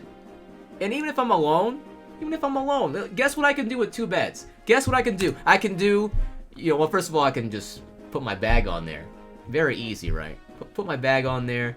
Which, honestly, this is what I mainly use it. I just use it as a place to put my shit on. But what I can also do, I can do this, okay? I can use both beds if I really wanted to. And then, you know what? Even further than that, I can do this. I can do this. Okay? It's my room, it's my money, it's my beds. So I don't want anybody telling me, I don't want anybody looking at this double bed situation and telling me I'm in the wrong. Telling me I'm wasting it. Telling me somebody else could have used it, okay? No. This music playing during this photo was funny. No. It was perfect, okay? But honestly, what was better than the bedroom, than the double bed situation? And this is so insignificant. This is something you'll be like, Nara, this doesn't matter at all. It's the bathroom, okay? It's the bathroom. Look at me fucking serve cunt. Okay? First of all, the shower. This is a personal problem. I want to get a new shower head and stuff because my water pressure, like, isn't as good as it used to be. Just the passage of time, you know. And so coming to a shower, which, like, that shit, you can customize it, of course. That fucking shower, it could pierce into my heart, the amount of pressure that it has. It felt so good. It felt so good. Coming from my shower, which, like I said, a little outdated at this point, to this shower, it just felt like I was having a blast. I was having a blast. But most importantly, as you can probably tell by this photo, look how well lit this bathroom is. I hate the lighting in my room. Even this lighting on stream right now. I hate the lighting in my room, on this entire floor. I hate the lighting in my bathroom. And to go to a bathroom that's this well lit, where I don't have to add any other lights, I don't have to angle the photo that well, I'm just always gonna look good. I'm just always gonna slay, as they say. It's amazing. Look how high quality this photo is. Look at the colors. They're popping. And all I had to do was just take out my phone. Boom. Boom. That's what I'm saying. The lighting is crazy. I just click, boom. I'm already there. It's amazing. Whereas when I take a photo at home or take a video, I just gotta arrange everything. But here I am. This was the best part. This was the best part of the entire hotel. This bathroom's lighting. I'm not even kidding. If I had this lighting in my own house, it would be a problem.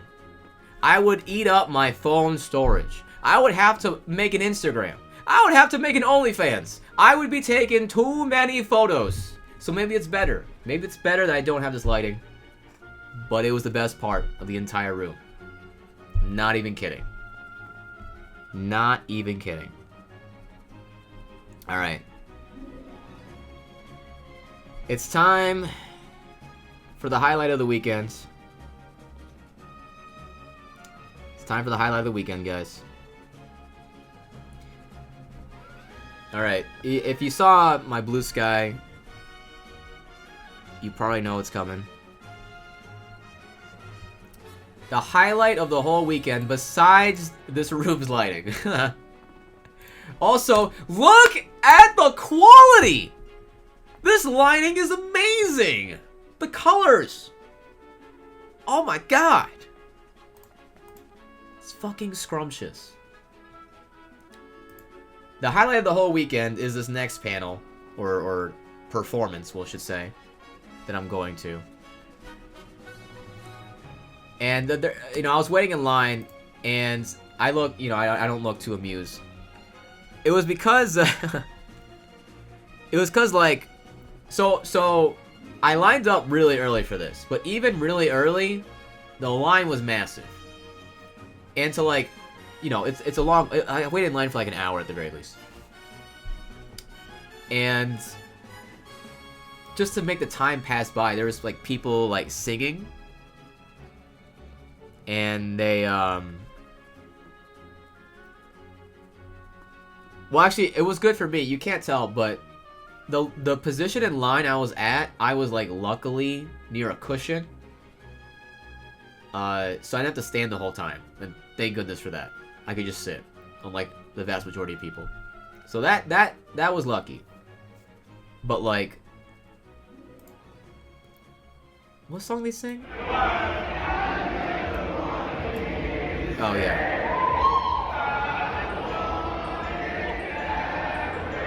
So like they sing the song to like pass the time, right?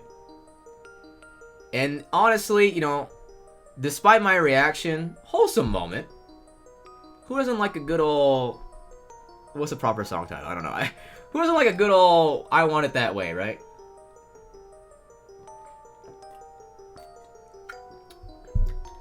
But what's funny about it is that like 5 minutes later, the same people try to like do We Will Rock You, right? But this time like nobody joins. It was like this wholesome like community moment, and then like 5 minutes later, nah man, you on your own. We're not doing this again. So yeah, the line wait was, we felt those minutes. We felt those minutes. And so this was a part, this video is not in reaction to this moment, but honestly it's like kind of perfect for what happens, because there was a part where I felt uncomfortable because I'm sharing this cushion with somebody else. They were on it first. This guy got there first. I asked if we could share. He said yes. There's also someone else who was behind me, right? So like, just imagine a guy to my left on the same cushion. There's this guy, like, diagonally, like, right here. Like, when I'm touching the camera, he's, like, right there. And this guy who's, like, right there.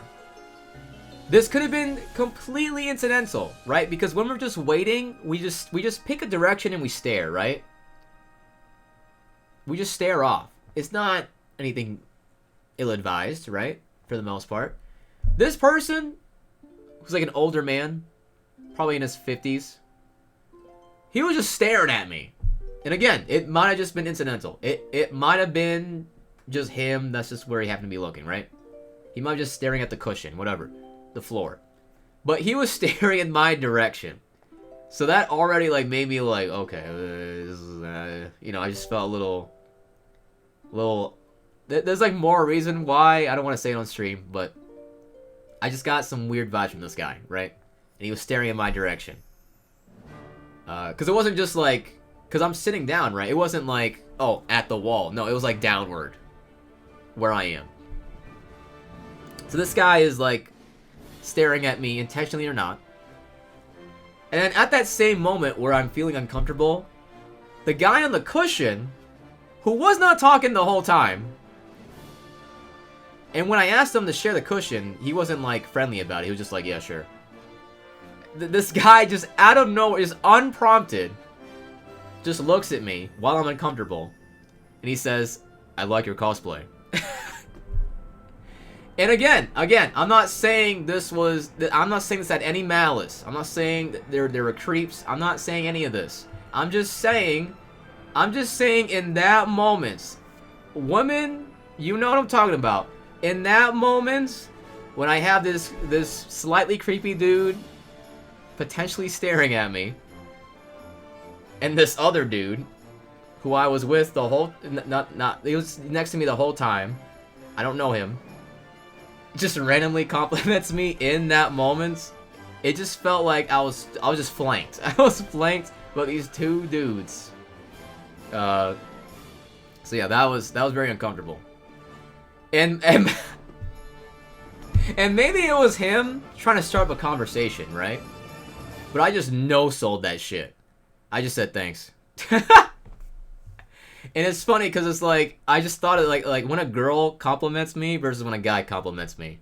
I just find that so funny. Because like, even when Sakura said I was cute earlier, you saw my reaction, right? None of that shit. None of that shit. I'm just like, yeah, thanks. So, yeah. It was a moment in time that I'm glad passed. Let's put it that way. Alright. Eventually, we make it in there. We make it in there, guys. Don't worry, I survived. And if you couldn't guess what this panel was, this was a hint. Look at how funny. Look at how funny this shit is cut off on the chair. Just the way the shirt bends, folds. It's perfect. Oh, that was my front view right there. Oh god. Anyway, this was the Hololive Meets Super Karaoke Party, starring Baelz and Fuwamoco of Hololive. Did the music stop? Oh shit! It's been an hour and a half. It actually stopped. No. Let's go with calm Nintendo games music to finish the day. Ooh, the roost.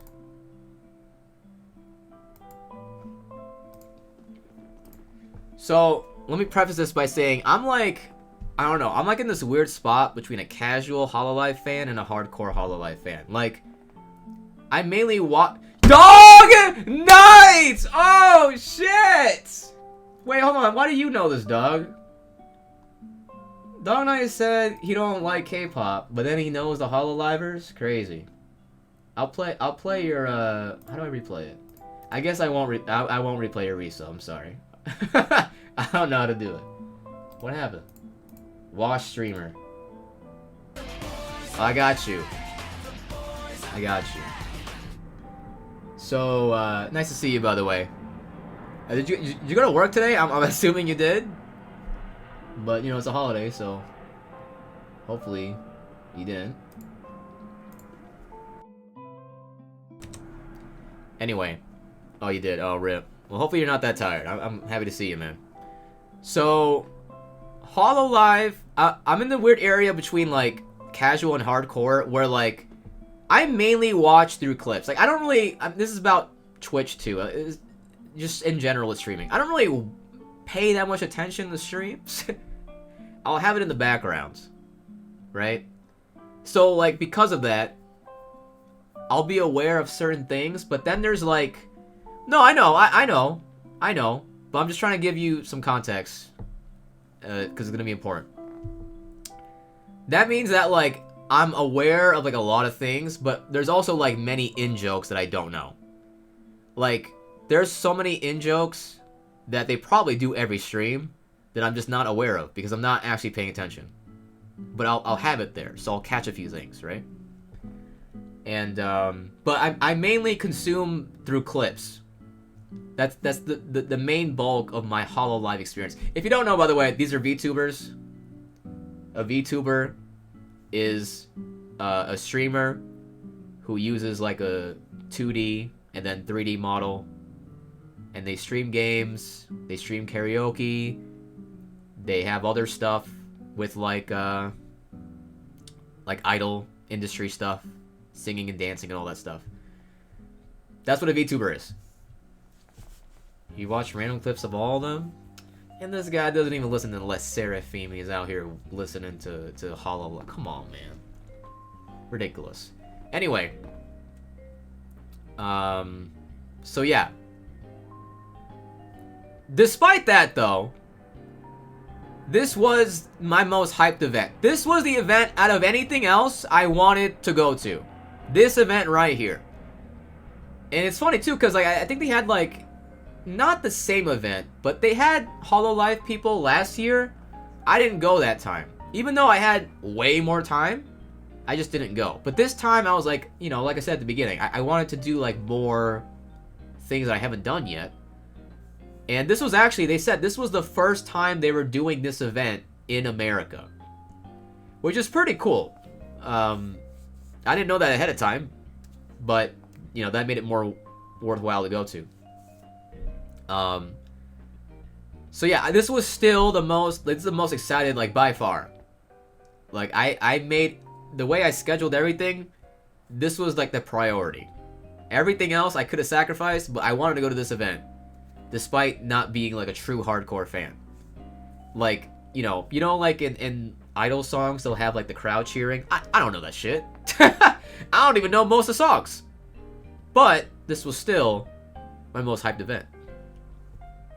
Now I gotta get, here's the thing. There are a few criticisms I have, and it's not really anyone's fault. It's just the nature of things. Okay? So, we'll get the criticisms out of the way. First of all, the biggest disappointment, yeah, I don't know that. I don't know that life, Tsukino. I don't know that life. Oh! Yeah, you know the glow sticks, whatever they have? I didn't have that. I forgot. I should not be doing this gesture. I'm sorry. I forgot. Like, I wanted to get it ahead of time. I just forgot. It just wasn't in my mind. I didn't write it down as a note. I should have. I felt left out. The lights that you can wave during concerts, I totally forgot. I don't even know if they sell them at the convention or if they're to get. I would assume so. Anyway, because a lot of people had them. Anyway,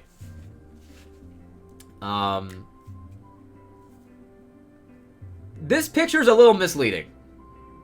They did not perform all together. They performed in segments. So first was Fuwamoco performing together as the twins. That's what they do. And then after that was Bae. So it was a shame, like, they didn't have this moment where they were all together interacting. Like, even just like a little, well, if they did like a little skit, then like people would expect them to sing. But like, you know, it's a shame that like I expected at least one song of them all together, but that didn't happen. That did not happen. I'm sure there's stuff like logistically why that's the case, but it's just kind of a shame because, you know, would have been nice. But maybe it's better that they didn't do that, because the biggest criticism, unfortunately, has to do with Fuwamoco's segment. It is not because of them. They're great. I've actually been getting into them like more recently. I'm a big Mococo fan specifically. But if you know them, they have a particular style of like how they speak. They have a specific shtick that they do because they're twins. They're twin VTubers. That is like unheard of. That's not, even outside of VTubing, you don't typically have that, right? And because of that, they don't have to, but just for simplicity's sake, they have to act a certain way because they're twins. Now, what does that mean? That means, shout out to Torgoth from Xenoblade 2. That means, even though I watch so many clips and certain streams that they've done, and I've had no problem, I've had zero issue with their whole thing. I find it very endearing. I find it so unique. It's great. One of a kind act, right? But in imagine this room, right? Oh, shout out to Sana's smile. This room right here, right? We're in this room, listening to these monitors. And the sound systems are, you know, they're doing what they're doing. It was very difficult to understand what they were saying. When they were talking to the audience, it was very difficult to understand them. And that's a shame, right? And there was even like, at the beginning, like the first 5 minutes, there was like this lag. There's like this lag that happened. And then, but they kept talking. Probably because, you know, they didn't want to interrupt. I'm sure whoever's directing it didn't want them to just stop. But regardless, we all thought it was like pre-recorded. And honestly, like that lag, honestly, like it felt kind of tangible. It kind of like deflated the room for like a minute. Because I think like everybody was like, oh shit, they lagged, but like they act like it didn't happen. So this must not be actually live. Like you could feel the wind kind of getting sucked out of the room a little bit. But it turns out it was live. It was live. I know this for a fact. This was not 100%, I bet my life on it, this was live. So don't worry about that. It was live. But it didn't help that, like, we could barely understand them. Just because, like, I don't know what it was. The sound system, maybe it just doesn't really work as well when, like, you know, it's very different to, like, consume it in a room like this compared to just on your computer or your phone, right? So, just the way that they speak, just the way their shtick is, and like it's a hard position too. They've even talked about this in a clip I saw. Like, if they don't do that, then people will complain that they're not doing that because they're known for doing that. You know what I mean? So it's like, okay, either they do that and like half the room can't understand them just because of how it is, or they don't do that and then some people think that something's wrong. Like, oh, why aren't they acting like how they usually act? Like, are they not feeling it, or like what's going on? So it was just a very tough situation for them. And I hope maybe in the future they relay that feedback to Hololive. I don't know what they could do to like sort that out, because I don't know if it's like the sound system of this room specifically, or if it's just how it is. Regardless, I hope they relay that feedback. And I felt bad because there was even one moment where Mococo, I think she asked to like bow bow, which is like their catchphrase. She asked the audience to bow bow at a certain moment, and none of us did it. and this audience was bow bowing like the vast majority of the time. So it must have been hella awkward for them that we didn't do it during that like specific moment. Yeah. I'll fill it out myself, because it was like they're doing their best, man. It was great. It was still a great time. I don't want to act like their like thing was a flop or anything. Like, it was still a great time. People were enjoying themselves. It was just a shame that like we wanted to like get more of that interaction, but it was just difficult because we couldn't understand what they're saying half the time. And that's why I say maybe it's better that they all didn't interact. Like, if it was 3 of them talking at the same time like that, then that would have been a little crazy, right? So maybe it's better in the end. I still feel like they could have done a song together. Maybe not like a banter, but regardless, that is that's the Fuwamoco segment. A lot of fun still, don't get me wrong. It's just unfortunate certain things panned out. Here's the ending shot, by the way. But Bae came on. She was like the main event, I guess you can call it. I posted this on my Blue Sky because I was just so inspired. Bae's performance, the rat girl on the left, if you don't know. Bae's performance was the single best thing I've ever experienced at Anime Boston. That, like, hour or whatever it was the absolute best hour I've ever had at that entire convention. And I already knew she was great. Don't get me wrong. I already knew she was great. It wasn't just like she is great at singing. She's great at singing karaoke, singing live. She's great at dancing as well.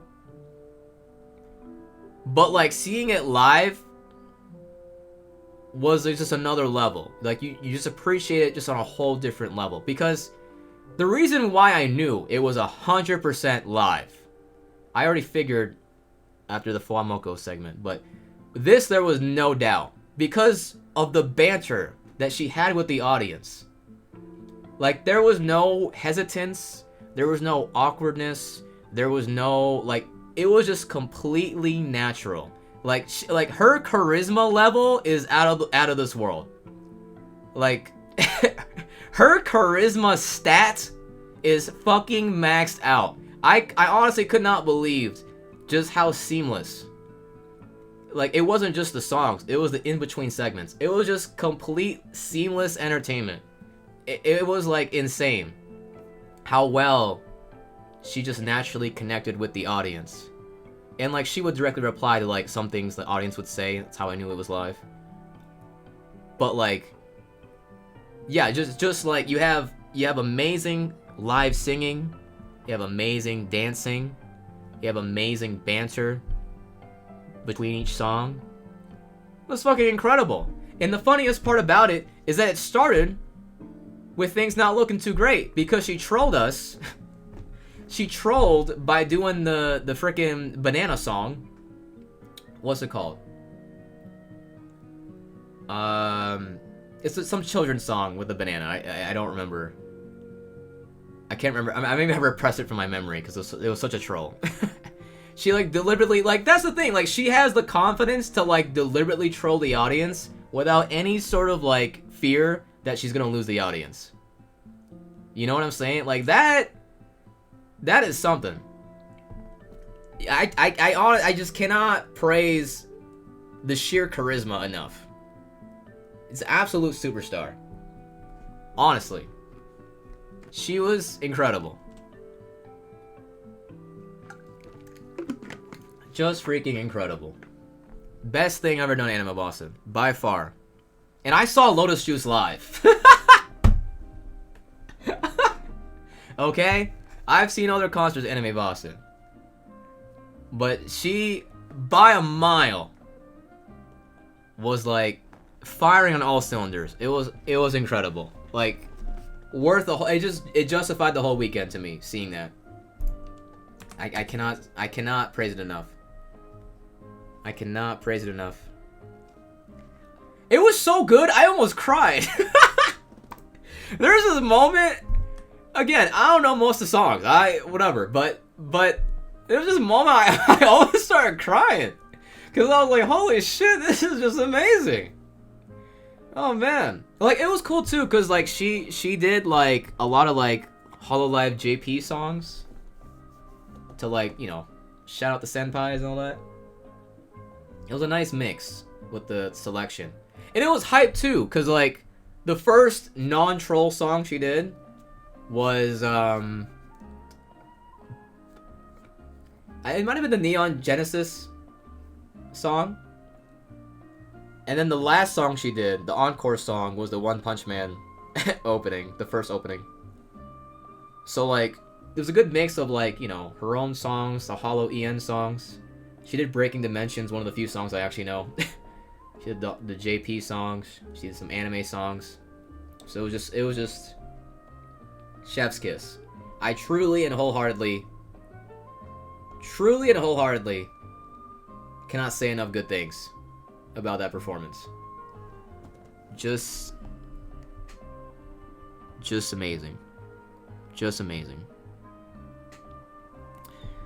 Alright, so it ended at like 8 p.m. or whatever. 8:30 maybe? I think it was 8:30. So at that time, it was nighttime, obviously. I went back, I think it was 8, because I went back to my hotel. I took a shower, because I'm courteous. And... oh, sorry. After that, this summed up the whole experience. This little sunset, it's not the peak sunset, right? But just this view really summed up how my heart was feeling after that experience. It was great. But yeah, after that, I took a shower at the hotel. And this is where you're gonna be like, Nara, what the fuck are you doing, okay? This is where you're gonna be disappointed in Nara, okay? I'm warning y'all right now. And we're past midnight Eastern anyway. So, you know, whatever. But, you know, this is where you're gonna be like, Nara, what are you doing? As I said, I wanted to try new experiences. I'm the type of person, at least when I'm actually outside, I'll do anything once. Okay? I'm down to try anything once. Because, like, there's so many things in life that we would like, but we don't end up trying. Whether that's deliberate or not. Right? Some things we just don't happen to try. Some things we try to avoid. I would have never come out as queer. I would have never have been bigender and all that stuff if I never, like for example, like when I got the On cosplay for PAX East 2018, the PAX East where I met Milana, I don't remember why I did that. I just loved An so much, but I don't know why I felt like cosplaying. I didn't have the wig, but I had the outfit. If I never like took that step, I would have never realized, oh, I actually like wearing stockings. I would have never had that sort of like chain reaction of me realizing I actually do enjoy like feminine things that most guys don't like, right? So that's why like I'm open to just doing like, even it might not seem like important, but I'm open to having new experiences whenever I happen to be out and about. On a normal day, hell no. But on a day where a weekend especially, where I'm out and about, yeah, sure. And one of those things was the Anime Boston After Party, an anime-themed rave.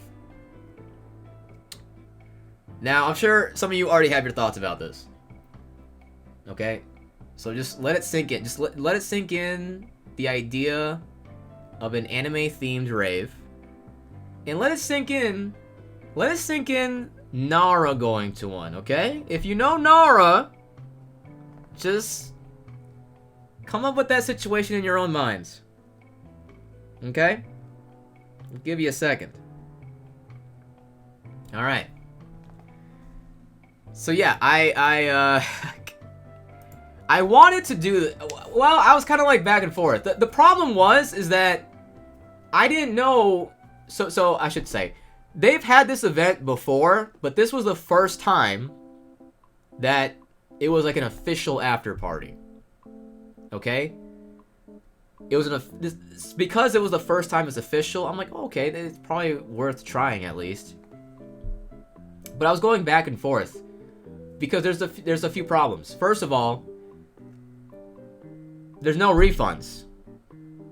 They do not give you refunds. But I don't know how popular this is gonna be. So if I am going, or if I'm even thinking about going, I have to buy the ticket in advance. And it turns out they did sell out. So like, if I'm thinking about going, even if I don't know yet, I have to buy the ticket. Otherwise, I just have no possibility of going. So I did buy the ticket in advance.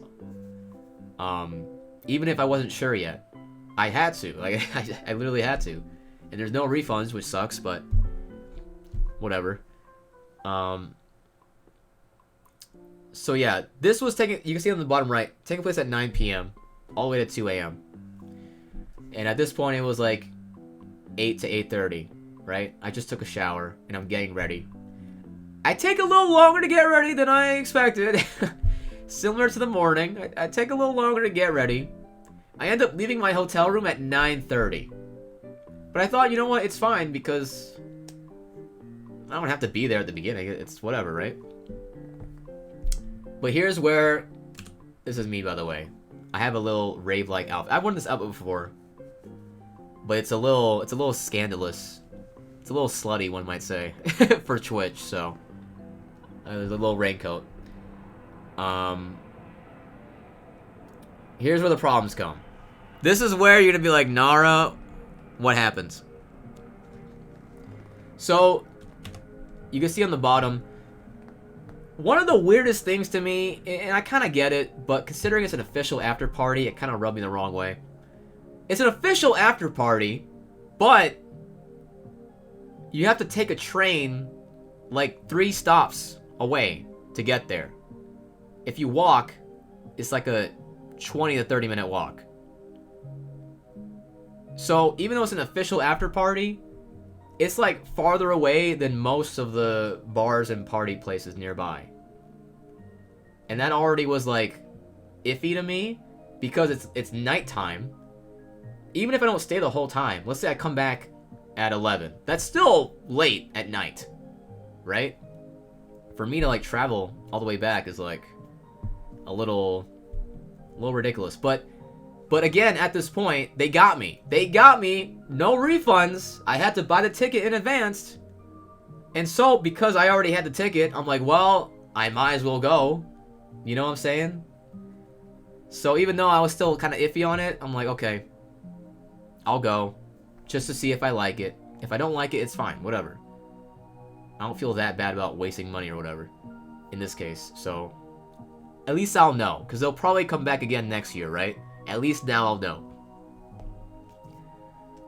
It's 3 train stops away.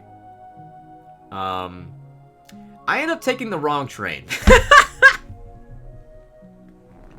I end up taking the wrong train. You can ask me how. I don't know how. I don't know why. I end up taking the wrong... I went the wrong direction. I went the complete wrong direction. And it's funny because on the way to the train, like, I already, like, went... I went to the wrong path, and I, like, backed up. And then one of the security people was like, wait, where are you trying to go? And, like, do you need help? And I said, oh, no, I see it. I got it. I did not see it. I went the wrong way. She was trying to save me. But I don't know why I had this confidence. I honestly don't know why. I genuinely don't know why. But I end up going to this train. I realize I'm going the wrong way. When I get off the next stop, I check my phone. My phone is telling me that it's actually shorter to change to the orange line, which I've very rarely taken, personally. I wrote in my notes, all caps, the orange line. I rarely take that line. It's faster for me to take the orange line and get dropped off at the Tufts Medical Center and walk from there than to, like, turn back around on the green line. That's what the app said. And I said, well, my judgment is clearly already flawed, so I'm gonna trust the app. So I do that. And even then, cause, like, even if I went the correct way, the train station's like a 5 to 10 minute walk from the actual place. So, like, I'm out here like, oh god, I'm such a failure, you know? You know how it is. I'm like, oh, how did I make this mistake? I'm walking through night alone. And it's not like I'm not worried anything will happen to me. But when I went to this event, you know, my mom and my sister was like, hey, be careful. And I'm like, well, what's the big deal? But now I'm out there like at 9 p.m., 9:30 p.m. alone at night in Boston, in this place that there's not many people. Now I'm like, oh shit. Now I'm like, oh shit, I'm really risking my life for this shit? I finally get to the venue. And then my mood gets worse. Because there is a fucking long line outside the venue. And this is where I'm confused. And maybe this is normal. Maybe you party animals out there will tell me this is normal. I don't know. I legit don't know. This is not typically my kind of thing. There's a fucking long line. But I guess they just sold more tickets than they have capacity for, right? But like I bought, you know, I just didn't I just expected to just walk in. Maybe a short line at best. But it was a long line. I'm out here thinking like, why'd you sell that many tickets? You know? Like, it was a substantial wait to finally get to the entrance. And again, maybe that's normal. But I thought they would just sell tickets to, like, how much... Maybe not exactly how much, but, like, a little around the area of what the venue can hold. But instead, they just sold them. and so I'm out here, even though I bought my ticket in advance, like, several weeks in advance, I'm out here waiting in this line. And hey, that's on me for not getting there earlier, I guess. If I got there earlier, maybe this wouldn't have been a problem. But I just didn't expect to wait in that long of a line. And, you know, that's the second thing that peeved me. Okay, so number one, the big one, taking the wrong train. Number two, walking alone, 9:30, in an area in Boston that there was barely people out and about. Number three, this long-ass line. Number four, it does not end there. Number four, the people that I happens to be around. Because just looking at the people online, a lot of them were chill. A lot of them were cool. A lot of them just seemed like normal people I'd see back at the convention. But I just happened to be sandwiched between these people that are not bad people. I'm not saying they're bad people. But I would not hang out with them. And it was funny too, because like, I thought I smelled weed, and maybe I did. But it was actually just a hot dog stand right next to me. That was funny. But I was sandwiched between, just like that hot dog sandwich between the bun. I was sandwiched between these two groups of people that I would never hang out with. And again, I'm not saying they're bad people. I'm not saying I was in any danger. But they weren't even really annoying. It's just like, it's not my vibe. I'll just put it that way. And I would see people that I'm like, oh yeah, that person, these people, I would probably get along with them. But just my position in line, I just happened to be sandwiched between two groups of people I would not hang out with. Just my luck. So what was that, number 4? I get to the entrance, or I'm starting to get there. The line's moving. And then I realize I made a fatal mistake. Number 5.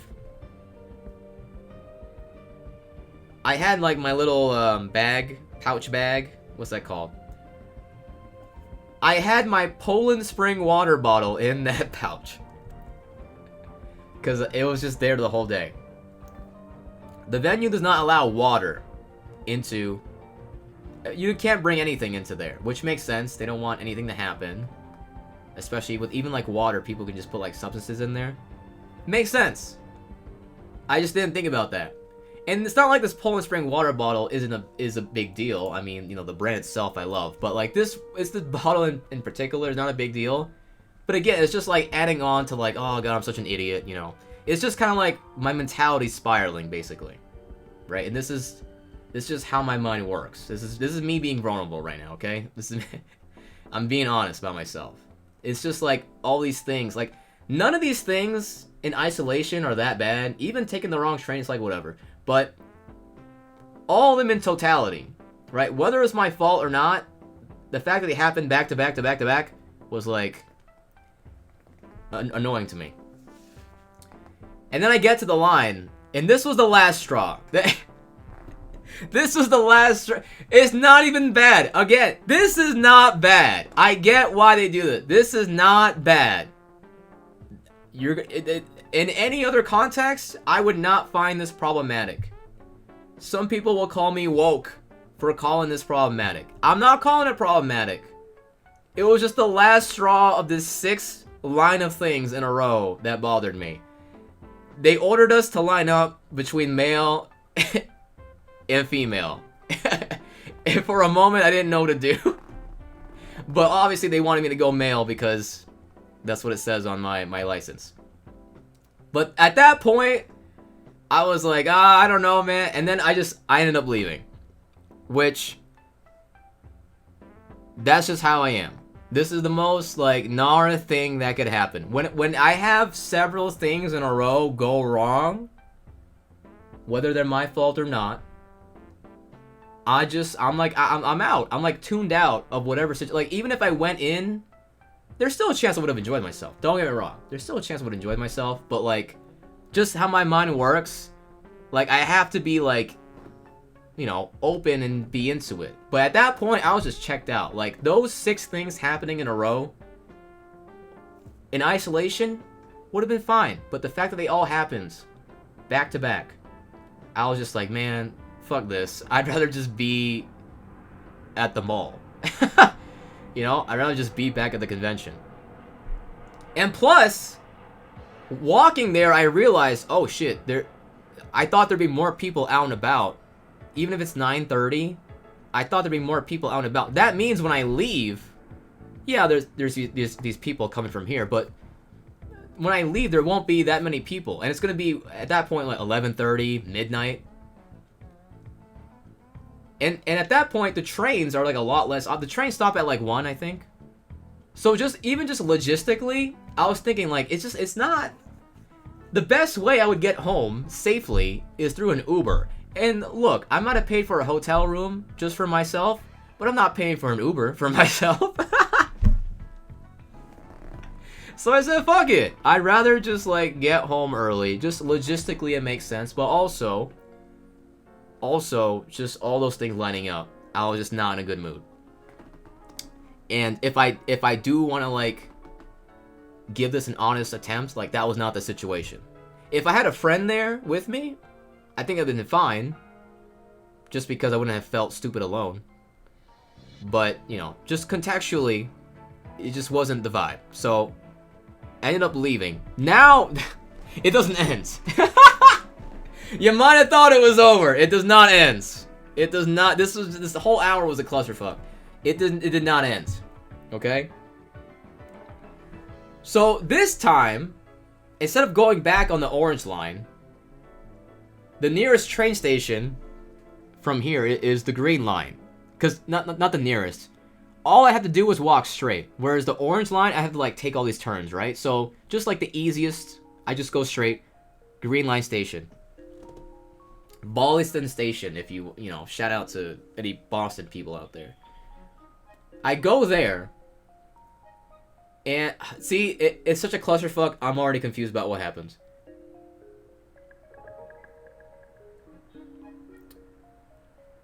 I honestly don't remember. I might have repressed it. There's this one... I don't know when and how, but there's this one station I went to. Oh, I think it was the orange line. The orange line station I went to was, like, full of, like... I forgot to mention this. It was, like, not full. But there was a good amount of, like... clearly college kids who either were going to or were coming back from a party. So that also, like, kind of like, But then when I went to the green line station, it really confused me. Because, like, it was barely a station. I don't know how to describe it. But I went to the station. But... It sounds so stupid. I went to the station and there was, like, nothing there.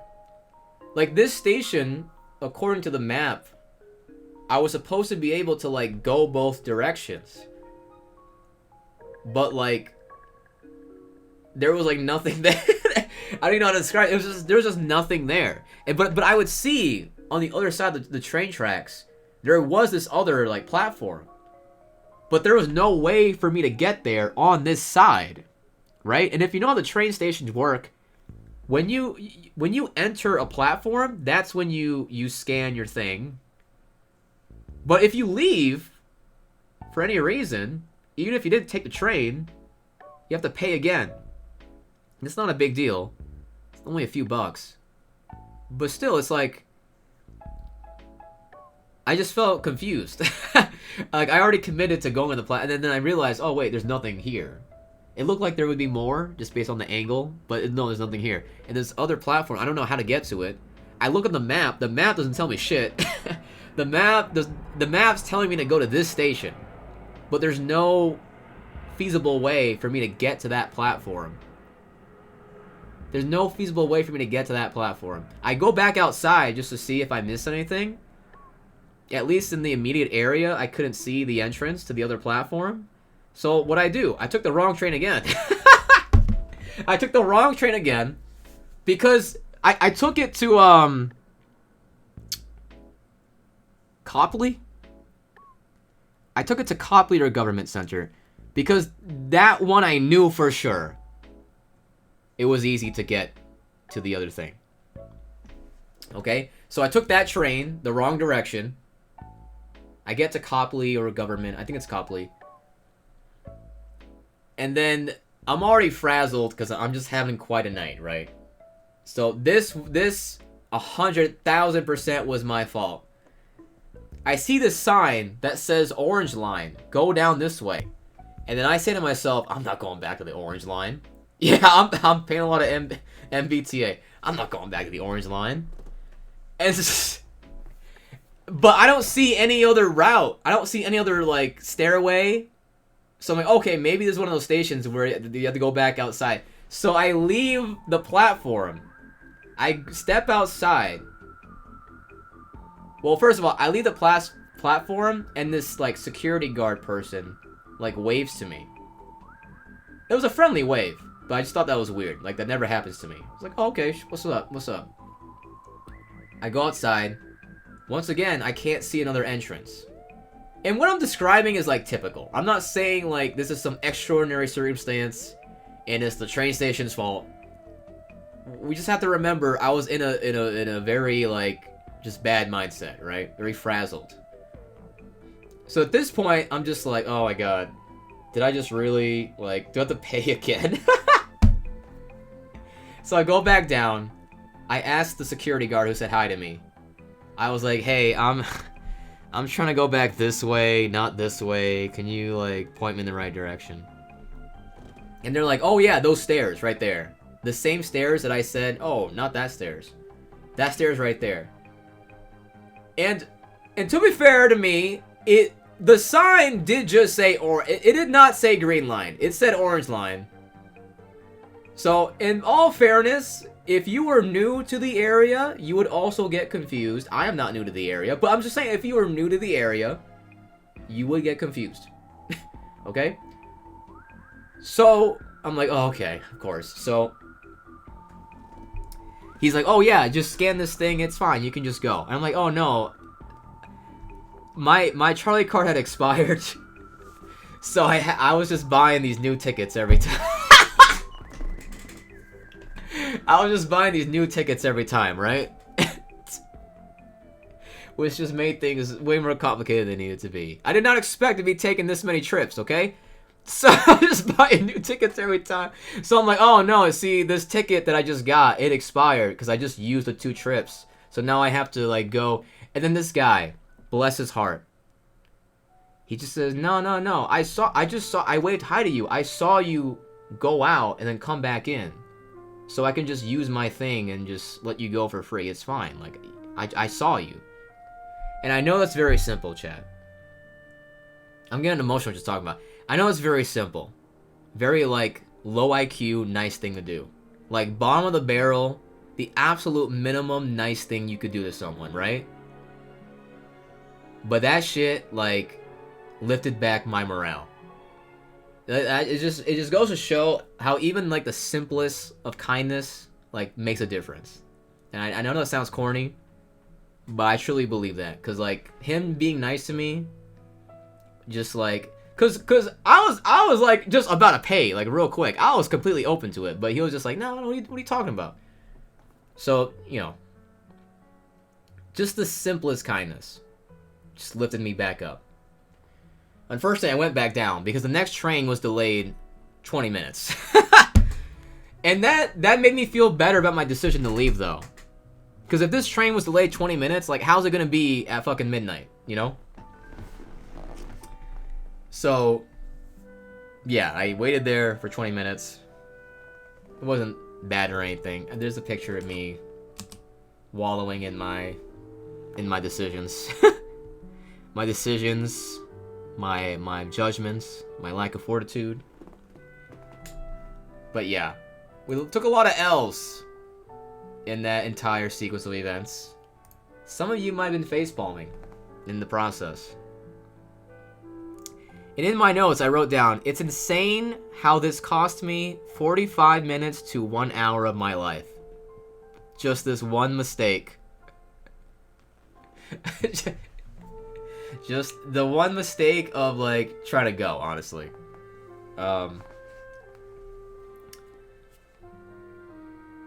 But, you see, like I said, this is a very...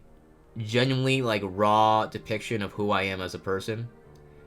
Even if you were there yesterday for that 15-minute stream that I did, you saw it there where I was, like, in a bad mood and I was like, no, I'd rather just, like, check out and try again some other time, right? It literally happened yesterday. That's just how I am. And on any other time, I would just go back to my hotel room and, like, go to bed, right? But I said, you know what? Fuck that. This is the new Nara. I don't care if at this point it's 11 p.m. Okay? I don't care. I'm gonna live my life. I decided at 11 p.m. that I was gonna live my life. So what'd I do? I ate Ben & Jerry's ice cream at that beautiful garden in the mall. And when I tell you, that shit completely bounced me back into enjoying life, I could not mean it any more sincerely. Because it's 11 p.m. So there's not many people in the mall, obviously. Like, there's always people in this environment because it's just nice, but also all the cosplayers. There was only a few people here at this time.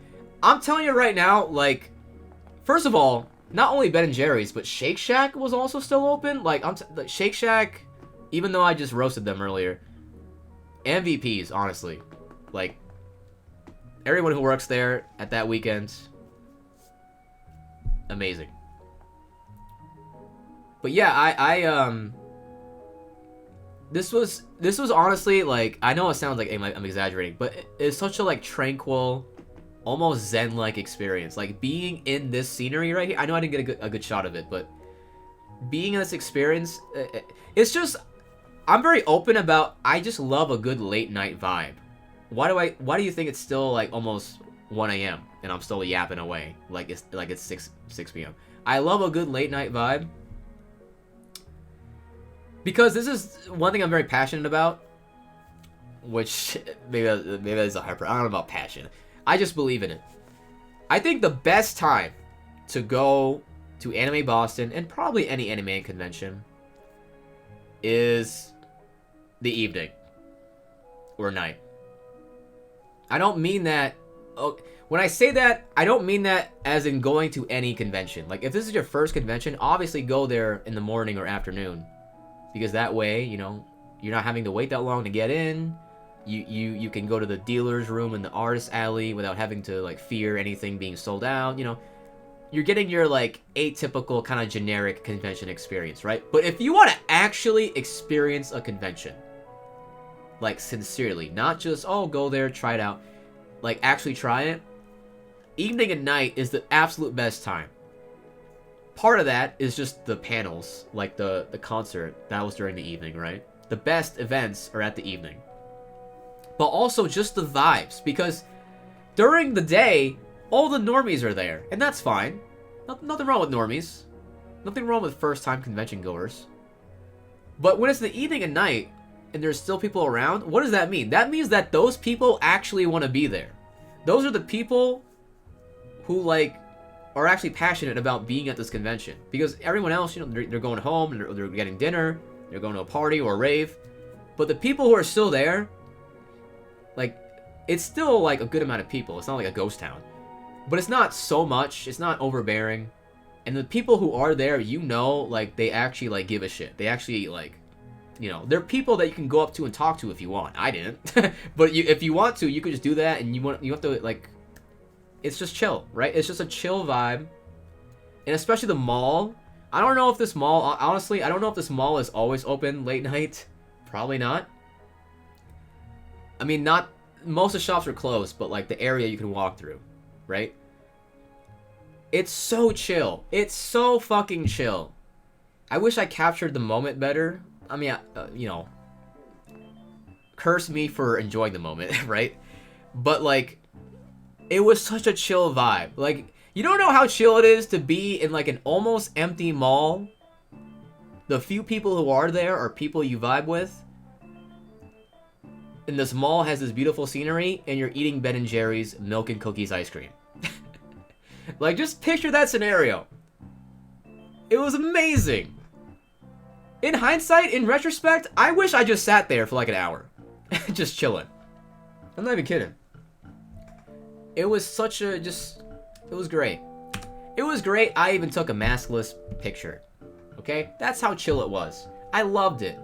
Just that moment. Like, now I know next year what I want to do. I gotta double up on the late night ice cream. The late night ice cream, such a cool, like, chill experience.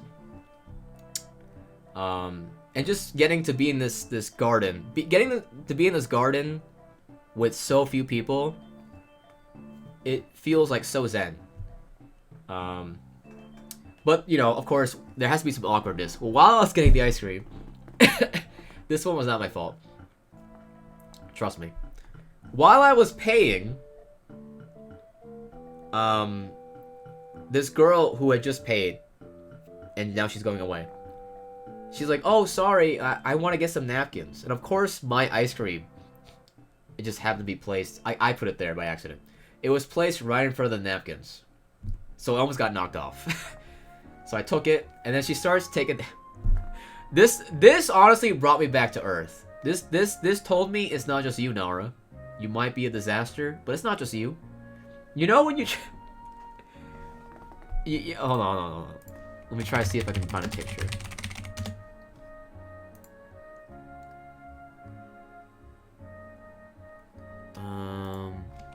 I mean, you could probably... It's very common. You could probably just picture it. You know, like, the napkin dispensers? Where you grab... Oh, sorry. Up. Just imagine this is the box, right? This is the box of napkins. You're grabbing them like this. Right? Just one by one. Maybe two by two. Just like that. Not like a tissue box. It's more like... Like a tissue box... You could just pull it, right? It's already there for you to take. But the napkins are like this. Like that, right? So you have to reach in and pull it out. You've probably seen it everywhere. Maybe every day if you go out that often. Right?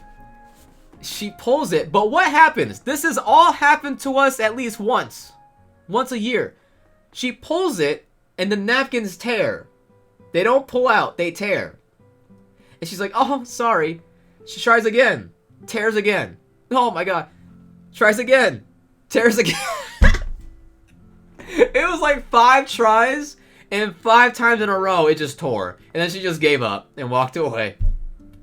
And at that moment, I knew I wasn't alone in this world.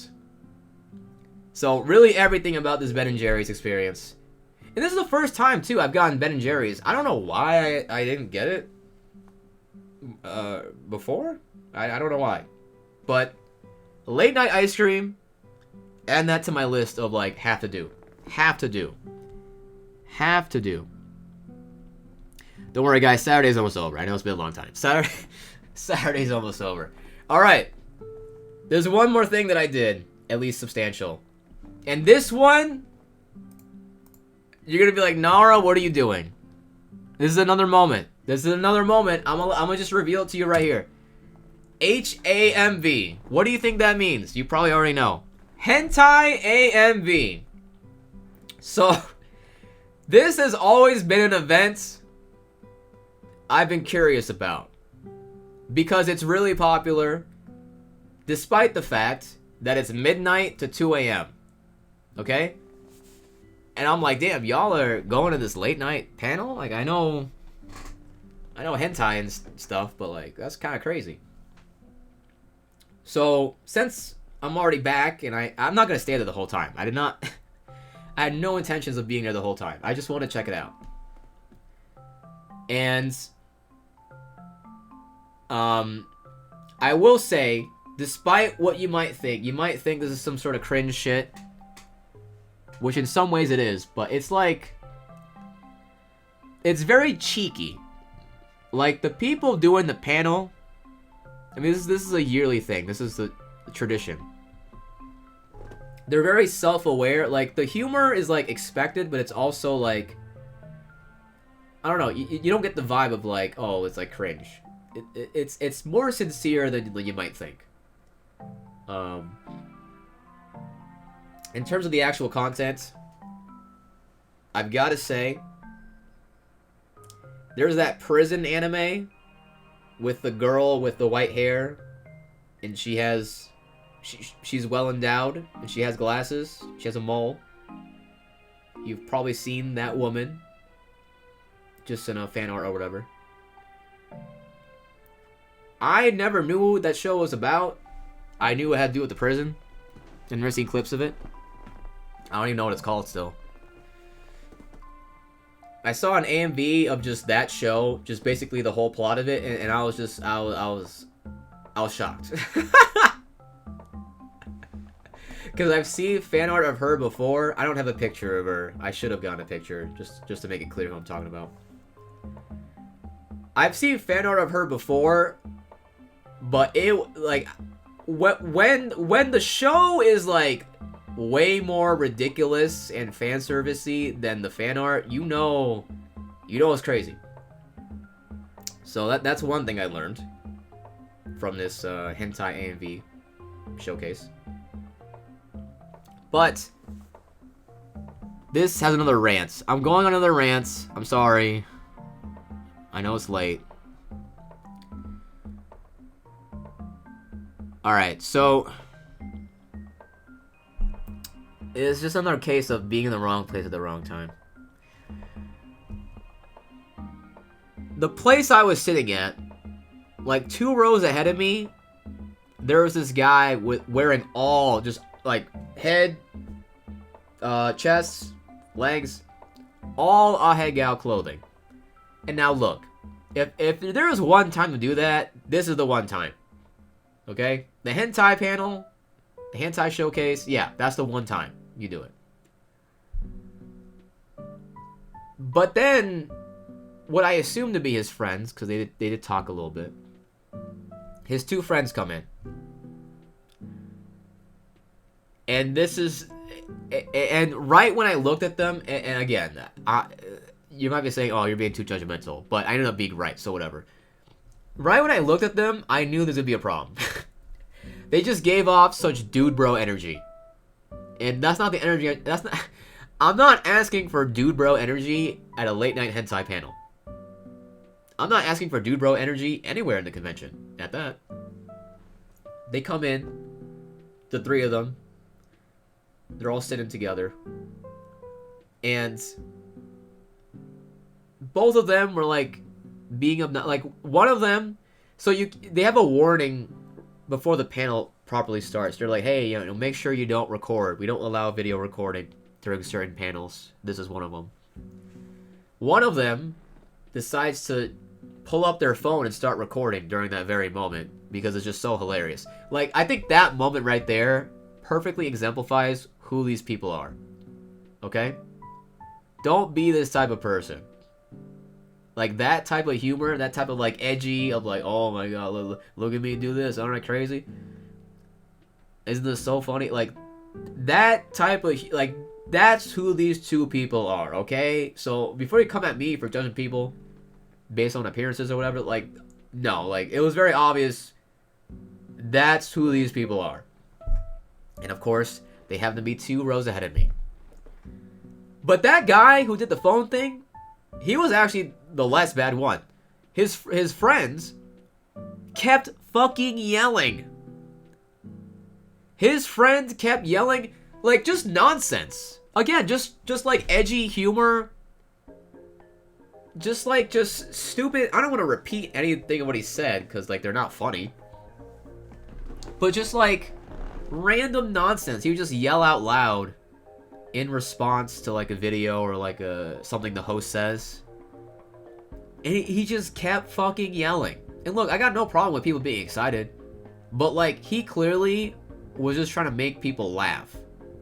Like, it was just, like, severe, like, main protagonist energy, basically. And it says a lot when you have 3 people in front of you and the least obnoxious person is the one dressed in ahegao. You know what I'm saying? Like, when they're the least obnoxious one, you know something's wrong. And I could not, like, I was actually, like, still interested in the event. But I was not gonna put up with 2 dude bros, one of them just shouting all the time. And maybe it's always like this. This was the first time I've been to this. So maybe there's always those type of people. I mean, the vast majority were fine. I don't want to make it seem like this is the general vibe of the whole panel, but, like, those few people just made it unbearable for me. Like, no, I'm not putting up with your shit, dude. I'm sorry. Especially, like, even if I went across the room, even if I changed my seat, I would still hear that dude because he was literally yelling. So, you know, I ended up just leaving. And that's fine, because I gotta get ready for bed and all that. But I don't know. I don't know if the staff did anything about that, because it was, like, clear what his intentions were. I would hope so, but, you know, you could argue, well, it's a late-night panel. There's bound to be people rowdy and all that stuff. And I get that argument, too. But, I don't know, man. I think there's a line, you know what I'm saying? There's a line, and, you know, it's up to them to where they want to draw that line. So, yeah. This is an event that I would want to go to next year, just to try to see if I can actually get a bearable experience this time. You know, actually consume the content. Which I know it's hentai and whatever, but, like, you know, people are trying to enjoy the panel, not enjoy you. And the funniest thing about this is every year, at least the years I've been. The funniest thing about this is that you have, like, morons like that. You have degenerate contents like hentai. The room next over is the slumber party, which I went to last year. It's like this wholesome gathering of people just doing wholesome things. Some of them were asleep. Like, I peeked in. Some of them were just straight up asleep. Just this anime showing up there, the casual anime. It's just, the placement of those two events are very funny to me. They're very funny. Alright. Oh. I think mercifully. Oh, I did see a Marin in her pajamas. Which was funny.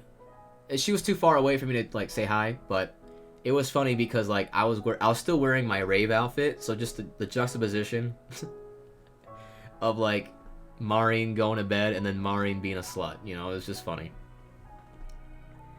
So, mercifully, we're finally done with Saturday. I'm actually surprised it took that long, even though I knew it was going to take that long because of me. I took about 19,000 steps. Honestly, I'm disappointed it wasn't 20,000. But I took about 19,000 steps. Which, well, okay. I should preface, I'm basing this off of the iPhone health app, which is not which is not the most accurate, okay? I don't have like an Apple Watch or whatever. So, take it with a grain of salt. But I took about 19,000 steps. If we do some math,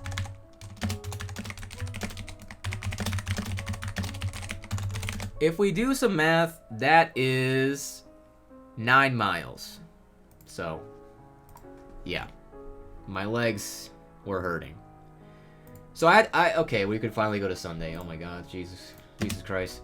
Alright, Jesus Christ and liver, dude. That was huge. Alright. Whew. Take some fucking breaths, man. Holy shit. Alright, so Sunday morning, I had to check out of the room at 11 a.m. I set an alarm for like 10 a.m. And I went to bed at like 2 a.m. So, I was potentially getting 8 hours of sleep. Realistically, not. It took me a while to fall asleep, honestly. It took me a while. Probably like an hour. So, realistically, 7 hours of sleep.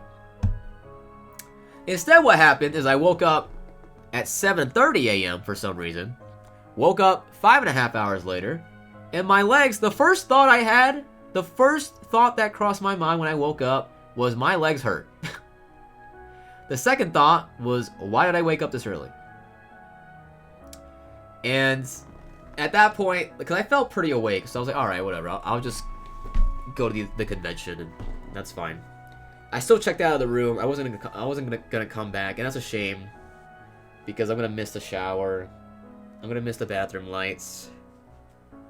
And this was finally where I wore, like, the socks that came with the cosplay, which they're still, like, longer than they should be, a little bit. Maybe it's because my legs are just short.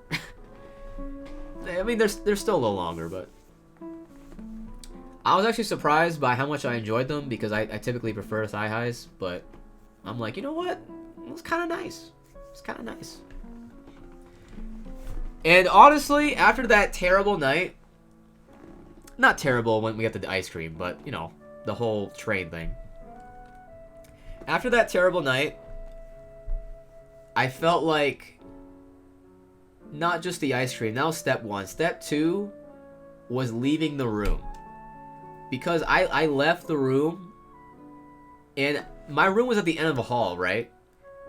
So I have to go one direction. There's one direction, and I'm going to see everybody. Everybody in that hallway, I'm going to see. I exit the room, I see one person. It's one girl leaving her room, and she's waiting for someone else, her friend or her partner or whatever. The door's open. She's just waiting outside the door. She's the only one I see in this hallway. And because she's the only one I see, I notice her staring at me. And it was just that feeling of like, it's the best feeling in the world, chat. It's that feeling of, I'm about to get complimented. And it's a compliment that I want. Best feeling in the world. So I walk by her, and as I expected, she compliments me. She's like, oh, I love your cosplay, it's so cute. And I was just like, oh, thank you so much. I didn't say it like that, but inside I was like that. Like I said, the whole thing being complimented by girls was complimented by guys, right?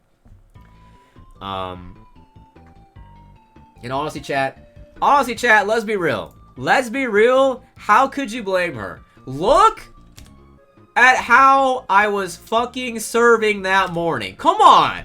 Come on. Are you serious? Come on now.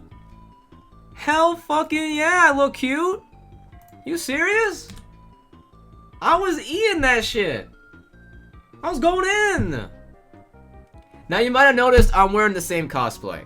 And let me just clarify real quick. I almost forgot. I was wearing an undershirt, and I changed my socks, and I changed my underwear. Okay? I was not wearing the same exact outfit. Just to be clear about that. Just to be clear. I took precautions. Okay? I'm not just out here sweating my balls off and just putting on the same outfit the next day, okay? I took precautions. You don't know how many times I reapplied deodorant. I was spamming deodorant to a borderline unhealthy degree. But yeah. I was really... Well, my hair was kind of like messing up, but other than that, I thought I looked great, and I'm glad I got complimented. So... And it didn't stop there, because we went to the elevators to go down. And earlier I said that, like, being on floor 7 was good. It actually ended up not being that good, unless I want to take the stairs. I did not take the stairs because I was lazy and my legs were hurting. But, because of that, that means I have to wait on the elevator. And how it works is that the meta of the elevators is that what you should do is take the elevator up. Right? Especially on floor 7, there's not going to be that many people going up at that point. Take the elevator up, and just wait for it to go all the way back down. Because if an elevator is coming down, that means it's going to have a shitload of people who are all trying to check out on Sunday morning. So, we waited like 5 or 6 elevators. All of them were crammed with people. And... There's this funny moment where, like, it was such, like, comedic timing. It was, like, out of a film or a sitcom. Where the doors opens. There's this pause, this realization of, like, okay, yeah, we're not getting in there. Awkward silence. And then one of them, this very pretty Asian lady, probably in, like, her late 20s, she points at me, and she's like, oh, I recognize you. Because I had seen her earlier on Saturday. And before I could say anything, and before she could say anything else, the door's just shut. It's just right as she realized, it's just shut. And I thought that was funny. I took it as a compliment. I was like, you know what? It's not exactly a compliment, but I'll take it. It was just such perfect comedic timing. I recognize you. Just like no context. Like I'm sure like other people were thinking like, oh, mate, is it the cosplay? Like what? But no, like it makes sense. Like not many people are cosplaying as Marin, and then also I'm wearing that mask and glasses, which Marin doesn't typically wear. So like, yeah, it makes sense. But it was just funny. I gotta say, it's 1 a.m. I'm allowed to say it, bro. I don't know what was in the Boston water, but there were so many volunteers this year that were just pretty Asian ladies. I don't know why. They were everywhere. I don't know if they're like college students or I don't know. I don't know what's going on. There are so many just pretty Asian ladies just working everywhere. And that was one of them. I was like, why the fuck are there so many of them? It's crazy. Something about this year. They showed up. They showed up in droves. Anyway, yeah, we take the elevator up because that's the meta. And now on the way down, we're expecting it to just like stop at every floor because like, you know, everyone's trying to go down. But instead what happens is that it goes to floor 23 and then it just fucking zooms down to floor 3. And at that point, I realized, okay, maybe people know the meta by now. Maybe people know the meta, you know, they know not to ask for the elevator down anymore. But that was a weird sensation. Going down 20 floors instantly. Alright, there's one more event that I went to. It's almost over. It's almost over. How did I stretch this out? I don't know how long my last story time was. How did I stretch this out to 3 hours? What the heck? I hope Sukino's still awake, because it's going to be very relevant. The next event I went to is called the Idol Showcase. I've never been there. This is a thing that they traditionally do on Anime Boston Sundays.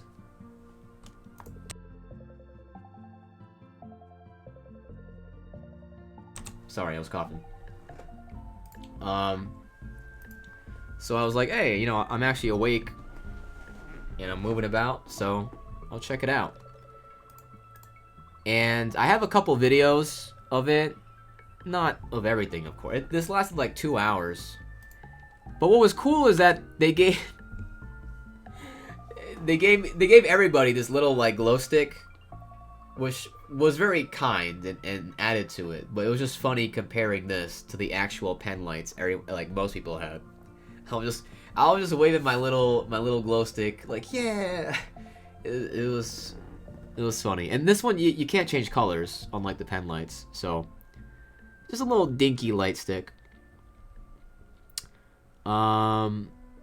Apparently this was the 5th. I wrote down 5th year question mark, so maybe that means 5th year of the Idol Showcase.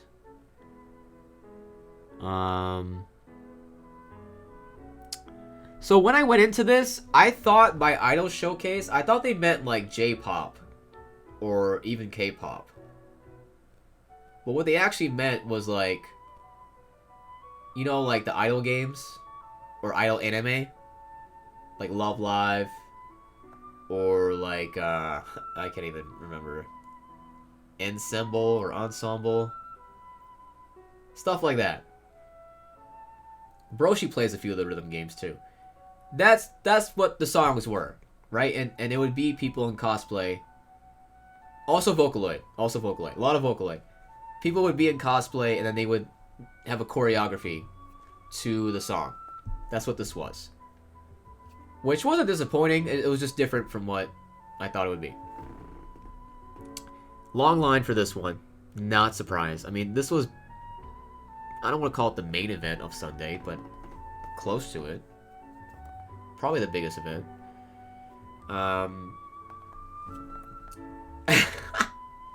I wrote in my notes, I am in line.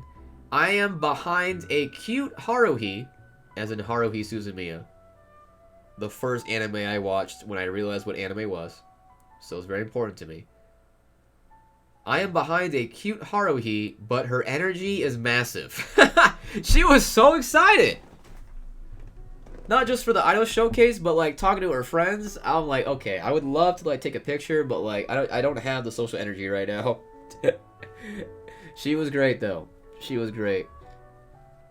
Yeah, I have a couple videos.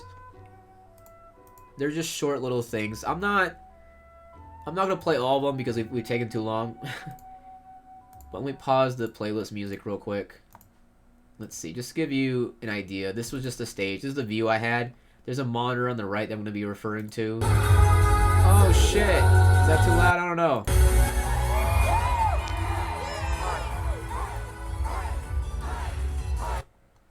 Yeah, my view from like right here doesn't look that great, but I was on like obviously the right side of it, but like the center crowd was definitely like the most lit, for sure. And yeah, the audio doesn't do it justice either. Like it was very loud, both the crowd and the music. It sounds more muted in the video. But like it was weird because like, I mean they're doing the standard like hi, right? But even like they would just know the songs. A lot of people just knew. Despite them like just taking all these random songs from all these games and anime, they just knew. I was like, what? I guess I'm not surprised there's like a passionate community for this. I was just like, oh, like damn. I was just happily waving my shit, you know? But everybody else was like actually like knowing the stuff and some of the people.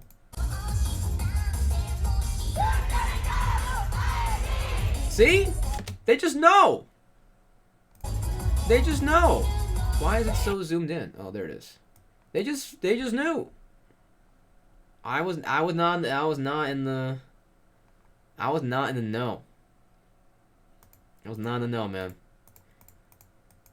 But, you know, I was having a good time, like I said. Dancing to Michi M bass. Okay, we got some fans still away. Yeah, there was a lot of performers. It's not all groups. Some of them were duo, some of them were trio, some of them were just solo performers. Yeah. Oh wait. Oh, this one was the horniest one. It's a good thing it's 1 a.m. This one was the horniest. Okay, when I say horny, people. Okay, here's the thing. This is some real shit. I know like there's a lot of people out there who are gonna listen to what I say and say, oh, you're exaggerating, or like, oh, you're lying, or like, oh, you're just like biased, whatever. I'm telling you right now, the most feral creatures, the most feral creatures, whenever something like this happens, are women. When I say this shit was horny, I'm talking about the girls. The girls were going crazy. Okay?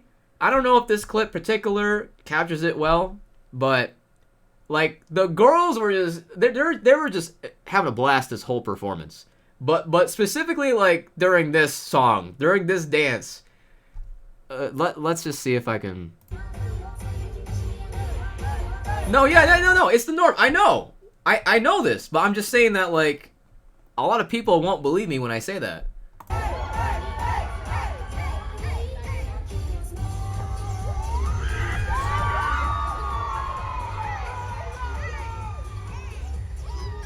This was a good performance, by the way. It was the most... I don't know what genre... I don't know genres. Oh, this was the very end of it.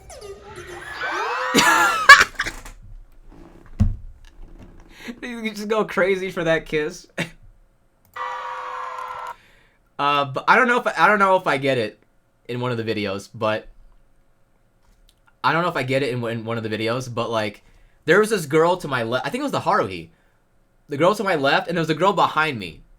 You probably can't hear it in this clip, but like, it was mainly in this one, but it was in other ones where they were just like, oh my god, oh my god, oh my god. They're just saying, oh my god, over and over and over. To the point where like, I started saying it. Like, whenever something like, you know, like remotely, like, I don't know, attractive or, I don't know. Something like that happened, they would just be like, oh my god, oh my god. it was so funny that it started to affect me. I think I say it too in one of these videos, but like, you know, if you do hear it, that's where that comes from. Oh, this one. This one too. This one too was also.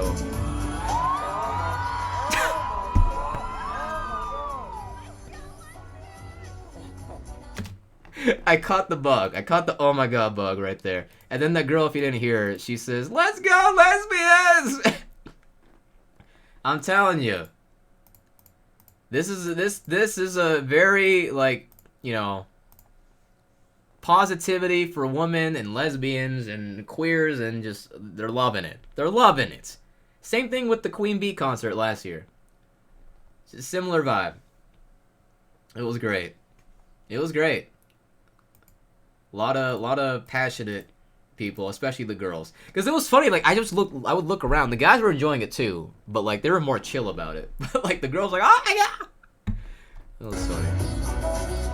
And I'm sure, like, a lot of them know the performers, whether it's because personally or because, you know, this is the 5th year they're doing it, so they probably just recognize them from earlier years. But yeah, great time.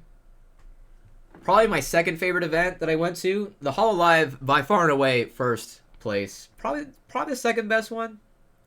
Is this one or the improv one? Probably this one, just for the energy. Because the improv one did have like a kind of a slow start, just because of circumstances. But yeah, this is one that I'd be willing to go to again. For sure. For sure.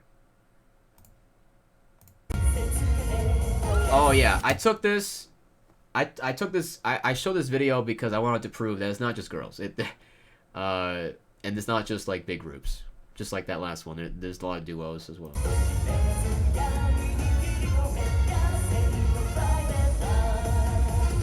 I don't know. Yeah, men do exist. That's true.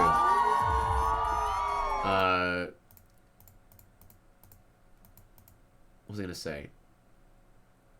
I do recognize this. Oh well, I was gonna say I do recognize this game ? A lot of these things I did recognize, but like some of them I was just like, oh yeah, I guess that's a game. This one was a fun one. I never felt more weeb than in this showcase. I gotta say that. Not even the Hololive. Like this a lot of weeb songs. You know what I mean? Like cliche weeb songs. Not in a bad way, but you know, stereotypical weeb songs. A lot of them were here. It's a Vocaloid one. This was my favorite performance, but I got the shittiest clip. Because it's just the very beginning, which was just like setting up the premise. Like, it's my favorite performance because the story that was being told. I mean, you guys know Vocaloid MVs. They be going kind of crazy sometimes with the plot, right? And they relayed that very well with the dance. But this clip does not really... It's just the song starting. So, yeah. Just take my word for it. Take my word for it. This was like my favorite one. So, yeah. That's all the clips. Well, I have more clips, but I had to shrink it down. I had to shrink it down, you know.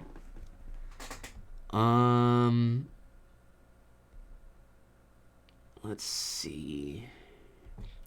Okay, so yeah, I mentioned I did not go to the dealer's room in Artist Alley on Saturday, which is just crazy. But I did go on Sunday. Didn't end up buying anything. I just wanted to look around, you know. I will say the dealer's room, the Artist Alley is always great. The Artist Alley, they were like proudly announcing, we got bigger lanes, bigger aisles, guys. You might have noticed they're wider. I'm not saying that's false, but it didn't really make a difference. It didn't really make a difference. It was still typical traffic, you know. Which, you know, you can't really, like... Yeah, you can't really stop that. And I feel bad, because, like, some people are, like, disabled, you know? There's, like, a few people in wheelchairs, like, hard for them to, like, navigate. And I'm just like, bro, just get out, these people just get out of the way. But, yeah. A little tough in that respect. But, Artist Alley was great. I was this close to buying a Y'shtola print. Just so I could have some Final Fantasy 14 representation, and I like you still as a character. But the quote-unquote line took too long. I call it a line. It was more like a few people talking to the artist, which is fine. Like, you can socialize with the artist. That's fine. But, like, I'm not... I got places to be, too. You know, I'm not going to wait through that conversation. So, yeah. I was like, nah. I didn't want to buy anything in the first place, so if I have to wait to buy something, especially for a reason that's not even... You're not buying anything at the current moment. You're just talking. And I was like, that's fine. But yeah, a lot of great art. A lot of great art. Every year there's always art. That's great. And then the dealer's room was fucking cold. I don't know. I mean, I guess it's always like that, but it was really cold. It was really expensive. I think the dealer's room is like... It's fun to look at, but I feel like it's just so overhyped. Because... Like I said, it's expensive. And I feel like it's the same stuff every year. Maybe not literally everything, but a lot of it is the same stuff every year. Because I remember even seeing... You know, last year, me and Dog Knight got the mystery bag. And there was this little situation where, like, the guy who was selling us... The guy who was ringing us up, we had, like, a little funny exchange with him, right? I saw the same exact dude at the same exact booth, the same exact shit, you know? So, like, I feel like the dealer's room, you go there once and, like, you basically saw everything. Which is kind of a shame, but, you know. It was Sunday, so, like, a lot of stuff was sold out. So, not the ideal situation. I wanted to buy, if there was one thing I wanted to buy a figure of Marin. But all the ones that I found were, like, her in her cosplay. Which is cool. But I wanted to, like, get one in her just default outfit. Because that's what she looks like. You know. So, I couldn't find that. At least, like, I found, like, a little chibi one, but it was, like, $70, and I was like, nah, I'm good. It's, I don't know if that's gonna be affected if, like, the tariff stuff happens. I don't really know how that stuff works if they already have it, but either way, it was already quite expensive. So, yeah. Like, I saw the, even, like, the gaming stuff, I saw the Noah and Mio amiibo, which is very rare to get nowadays. So I expected it to be higher. But that shit was $65. I was like, whoa! I want them, but, like, not that much. You know? I'd rather just buy a $70 Switch game, or an $80 Switch game. You know? Okay. Maybe one of you has better memory than I do, or maybe you'll go back in the VOD. Did I capture this last year? Where Xenoblade 2 was $69? I had this strong feeling of deja vu. Because if that's true, then that really proves that, like, yeah, the dealer's room is almost the same thing every year. But yes, I thought it was funny. I think that's it for Artist Alley and Dealer's Room.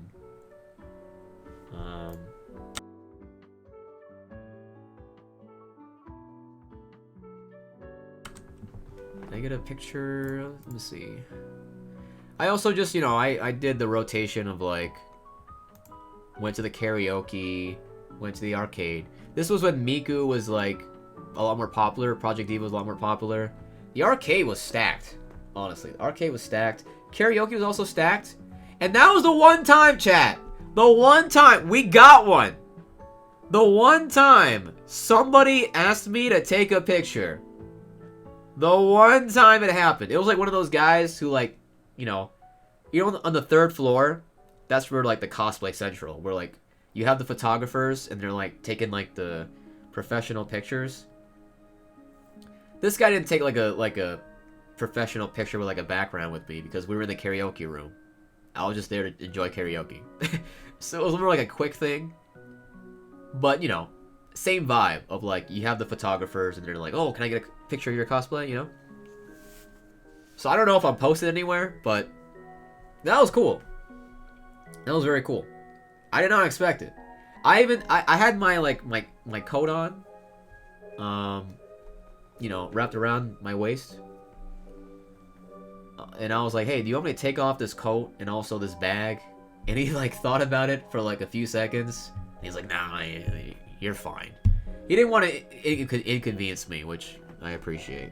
So that was, you know, extra nice. But yeah, arcade and karaoke stacked. Always just fun to just be in, especially karaoke. I love being just in karaoke. There was one Asian lady who fucking killed it at karaoke. As soon as they announced that her name was Emmy, I knew she was gonna kill.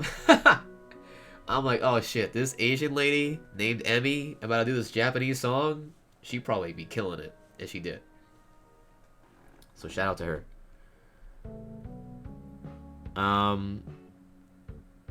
Let's see. I didn't eat until I got home because I didn't want to get Shake Shack again. I didn't want to go somewhere else. And I didn't want to get Dunkin' Donuts. Most importantly, I did not want to get Dunkin' Donuts. And there was this... So I talked about how I got the picture, right? But I mentioned a long time ago, there was 2 Xenoblade cosplayers. I mentioned the one with A from Future Redeemed. I also saw Nia. Nia, not default Nia, like last year. Spoiler Nia. Spoiler outfit Nia. Which I was just amazed. I was like, oh my god, how did I find you? And I really wanted to get a picture with her. But. This is just me. I value this, okay?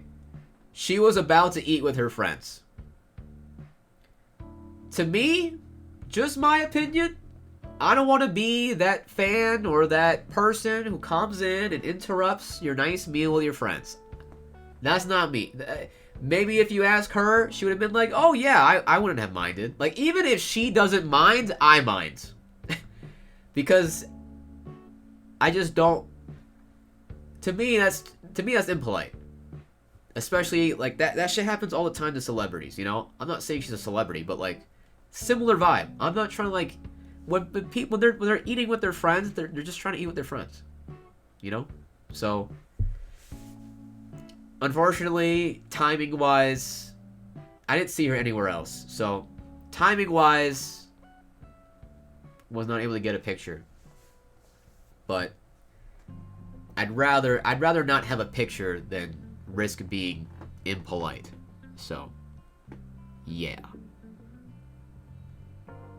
I have a note to myself that says, dang, I wore this wig fucking everywhere. Yeah, it dawned on me. Because I left the house wearing this wig that you can't see for reasons I'm about to explain soon. I wore this blonde-ass wig the whole time. Except when I went to bed. And that's pretty crazy for me. Because I don't typically do that. So that was pretty cool. Especially a wig, a color that I'm not used to wearing. Like, I went from being kind of self-conscious, kind of being skeptical of how I looked, to just being like, oh yeah, this is just me now. On public transit. But yeah, that was cool. But the reason why I'm not showing it right now is because the next photo. This, honestly... Three big highlights, okay? Number 1, Hololive event. Not number 2. Number 3 is actually the ice cream at 11 p.m. This upcoming thing is number 2. Okay? I talked about 3 hours ago. You might remember. I talked about the weather being shitty. And, like, I never see anybody in the courtyard because the weather sucks. New England weather sucks during this time of year. But then, somehow, someway, the weather was nicer than expected. It was still windy, but I saw people out there. That's a rare sight during Anime Boston weekend. I was like, wow. I even heard people talking about it, like, oh, people are out there? I didn't know you could go out there. Yeah, you can go out there, it's just people usually don't because the weather sucks. I literally heard a conversation about this. It is true. But this time, it was nicer than usual, and I was out there. You can't see the people behind me, but trust me, there's a good amount of people behind me. It's not like the most like elaborate place, but it's a pretty open area, pretty big area. There's like families hanging out too, but a lot of cosplayers taking photos or just talking to each other. It was really cool. Even to my right, even directly to my right, there's like a few cosplayers like doing their photo shoot. It's always to my right, I guess. I'm just intruding on somebody's photo shoot by accident. But yeah, this was really nice. This was, I know it sounds so silly, but this was like the #1 thing that I wanted to get. Throughout all these months of waiting for this event, I wanted to finally take pictures outside in nice weather. This is not the greatest weather, but nice enough weather in the courtyard. I just really value the greenery. I really value just outside shot and just being able to like actually just enjoy the weather that weekend. And I didn't enjoy it because it was still cold, but I enjoyed it in the sense that like, hey, I could at least be out here with other people hanging out, taking photos. So that was a really nice. This was, I don't think it was the last thing I did, but it was basically like the last like big thing that I did. And it was a nice way to close out the Sunday. And check this out. I did not intend this. But the spot that I sat just happened to be the perfect spot to get these sick, like, in between the buildings, you know? Oh, this is also my hair being affected by the winds. But it was hard to get the pictures, honestly. I had to take multiple until my hair finally settled down. But the spot that I chose just happened to be just really nice. You probably already saw I made my blue sky profile pic one of these pictures. Like, just look at this framing, this composition. It's amazing. This is the shit I live for today. Okay? This shit gives me, what is it called? Endorphins. This is important to me. I don't care if you think it's trivial. It's important. I love this shit. I'm gonna have these pictures for the rest of my life. Just like the pictures in the bathroom. That was well lit. Okay? Just look at that shit. This is why I want to go outside with this environment. Whoa! I'm fucking killing it! This is my profile pic on Blue Sky right now. Anyway, yeah. I have one last photo, but it's not really relevant. It's just the inside view. Again, I wish I took a better picture of the entire little garden here, but...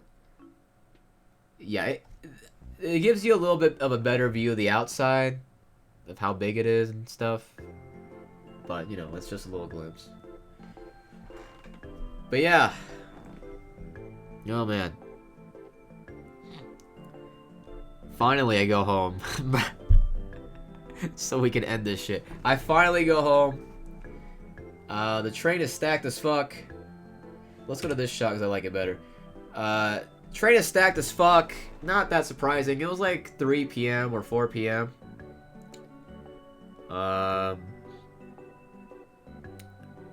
I guess, like, a little funny. Like, there was this Asian girl who was near me the whole time. She probably looked like she was, like, a college student. Maybe a little older. She just looked pissed off the whole time. Which is fine, you know, she's doing her own thing. But, like, you know, just the image of, like, her looking pissed. And then there's me. In my bright-ass hair color. And there's a few other cosplayers around. It was just came off of like, oh, these fucking cosplayers again. It was just funny. So it's funny, and like if you were like a bystander just looking at that image. But yeah. That's I think that's pretty much it. We finally did it. I think we finally got to the end. I took about 7K steps according to the very accurate iPhone health app. So if we combine the stats, that means I took about 26,000 steps from Saturday to Sunday. Let's see how many miles that is. 13 miles. My legs still hurt to this day, which is only one day afterwards, but still. Alright, that took us 3 hours and 50 minutes. Thank you so much for anybody and everybody who listened to any part of this. I was supposed to have some big takeaways, but I forgot. I didn't write them down. I mean, I think I said them throughout. Just like, I like doing things. Oh, yeah, okay. So, this has to do with the whole rave thing, too. I like putting myself out there when I'm already out there, trying new things, but I think I learned I shouldn't, like, force myself. Like, I know how I function at this point, you know? I know that when things especially start going poorly, I have to, like, reel it back to a comfort zone.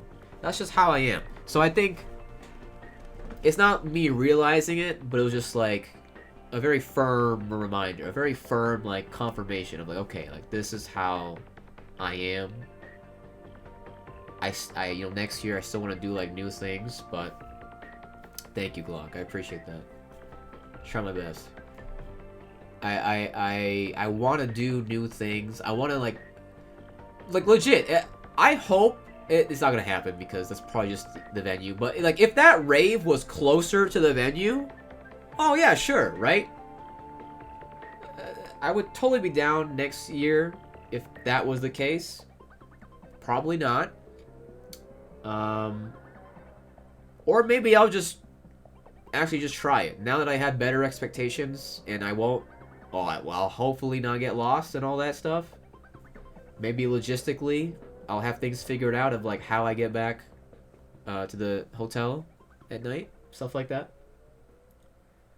So, yeah, it's like those kind of things I think are important to take away, like the major things about myself, about like what I'm looking for from these type of experiences, and just the fact that, like, again, I didn't go to the artist alley and dealer's room till Sunday. Like, that's a very rare thing. Like, I'm like just finding out more of like what I want and what I want to find out. So that's really cool. And also, like, just being in this cosplay for so long was really cool. It's not like I got like dozens of compliments, but you know, the handful that I got was really nice. I didn't go out of my way. I didn't do speed friending, for example. Speed friending was like one of the highlights of last year. I did not have time to do it this year. I was actually planning to do it at nighttime, but I walked by the line and there was like barely anybody there. And I'm like, okay, it kind of makes sense because nighttime they're probably doing something else more interesting. So yeah, I think next year maybe I'll do that again, but you know, because I wanted to adhere to my schedule, limited social interactions, no pictures with other cosplayers. I don't really regret it, but you know, if I was able to fit that in, that would have been nice. But next year will be interesting to see like what I prioritize, how I wanna you know, play things out. And yeah, just stuff about myself that I try to learn, I try to confirm, try to reaffirm, and I think we did that. I think we did that successfully. You know, not everything went smoothly, but even the bad things, I was like, yeah, you know, this is just life. And it's okay. But yeah, thank you all for watching. I'm gonna leave now. My back also hurts because I was hunched over for a lot of this. So I gotta go like eat and then lay down. So I'll probably eat some. I'll eat the little Haagen-Dazs ice creams. Dude, I'm telling you, next year late night ice cream. I'm actually so hyped. I'm not even kidding. I'm so hyped. I'm hyped right now for that ice cream I'm about to eat in a year. But yeah, have a good one, guys. I'll see you later this week. Have a good rest of your week. Thank you for spending your Memorial Day with me as well, with Earthbound and now this. Good times. Have a good one, guys.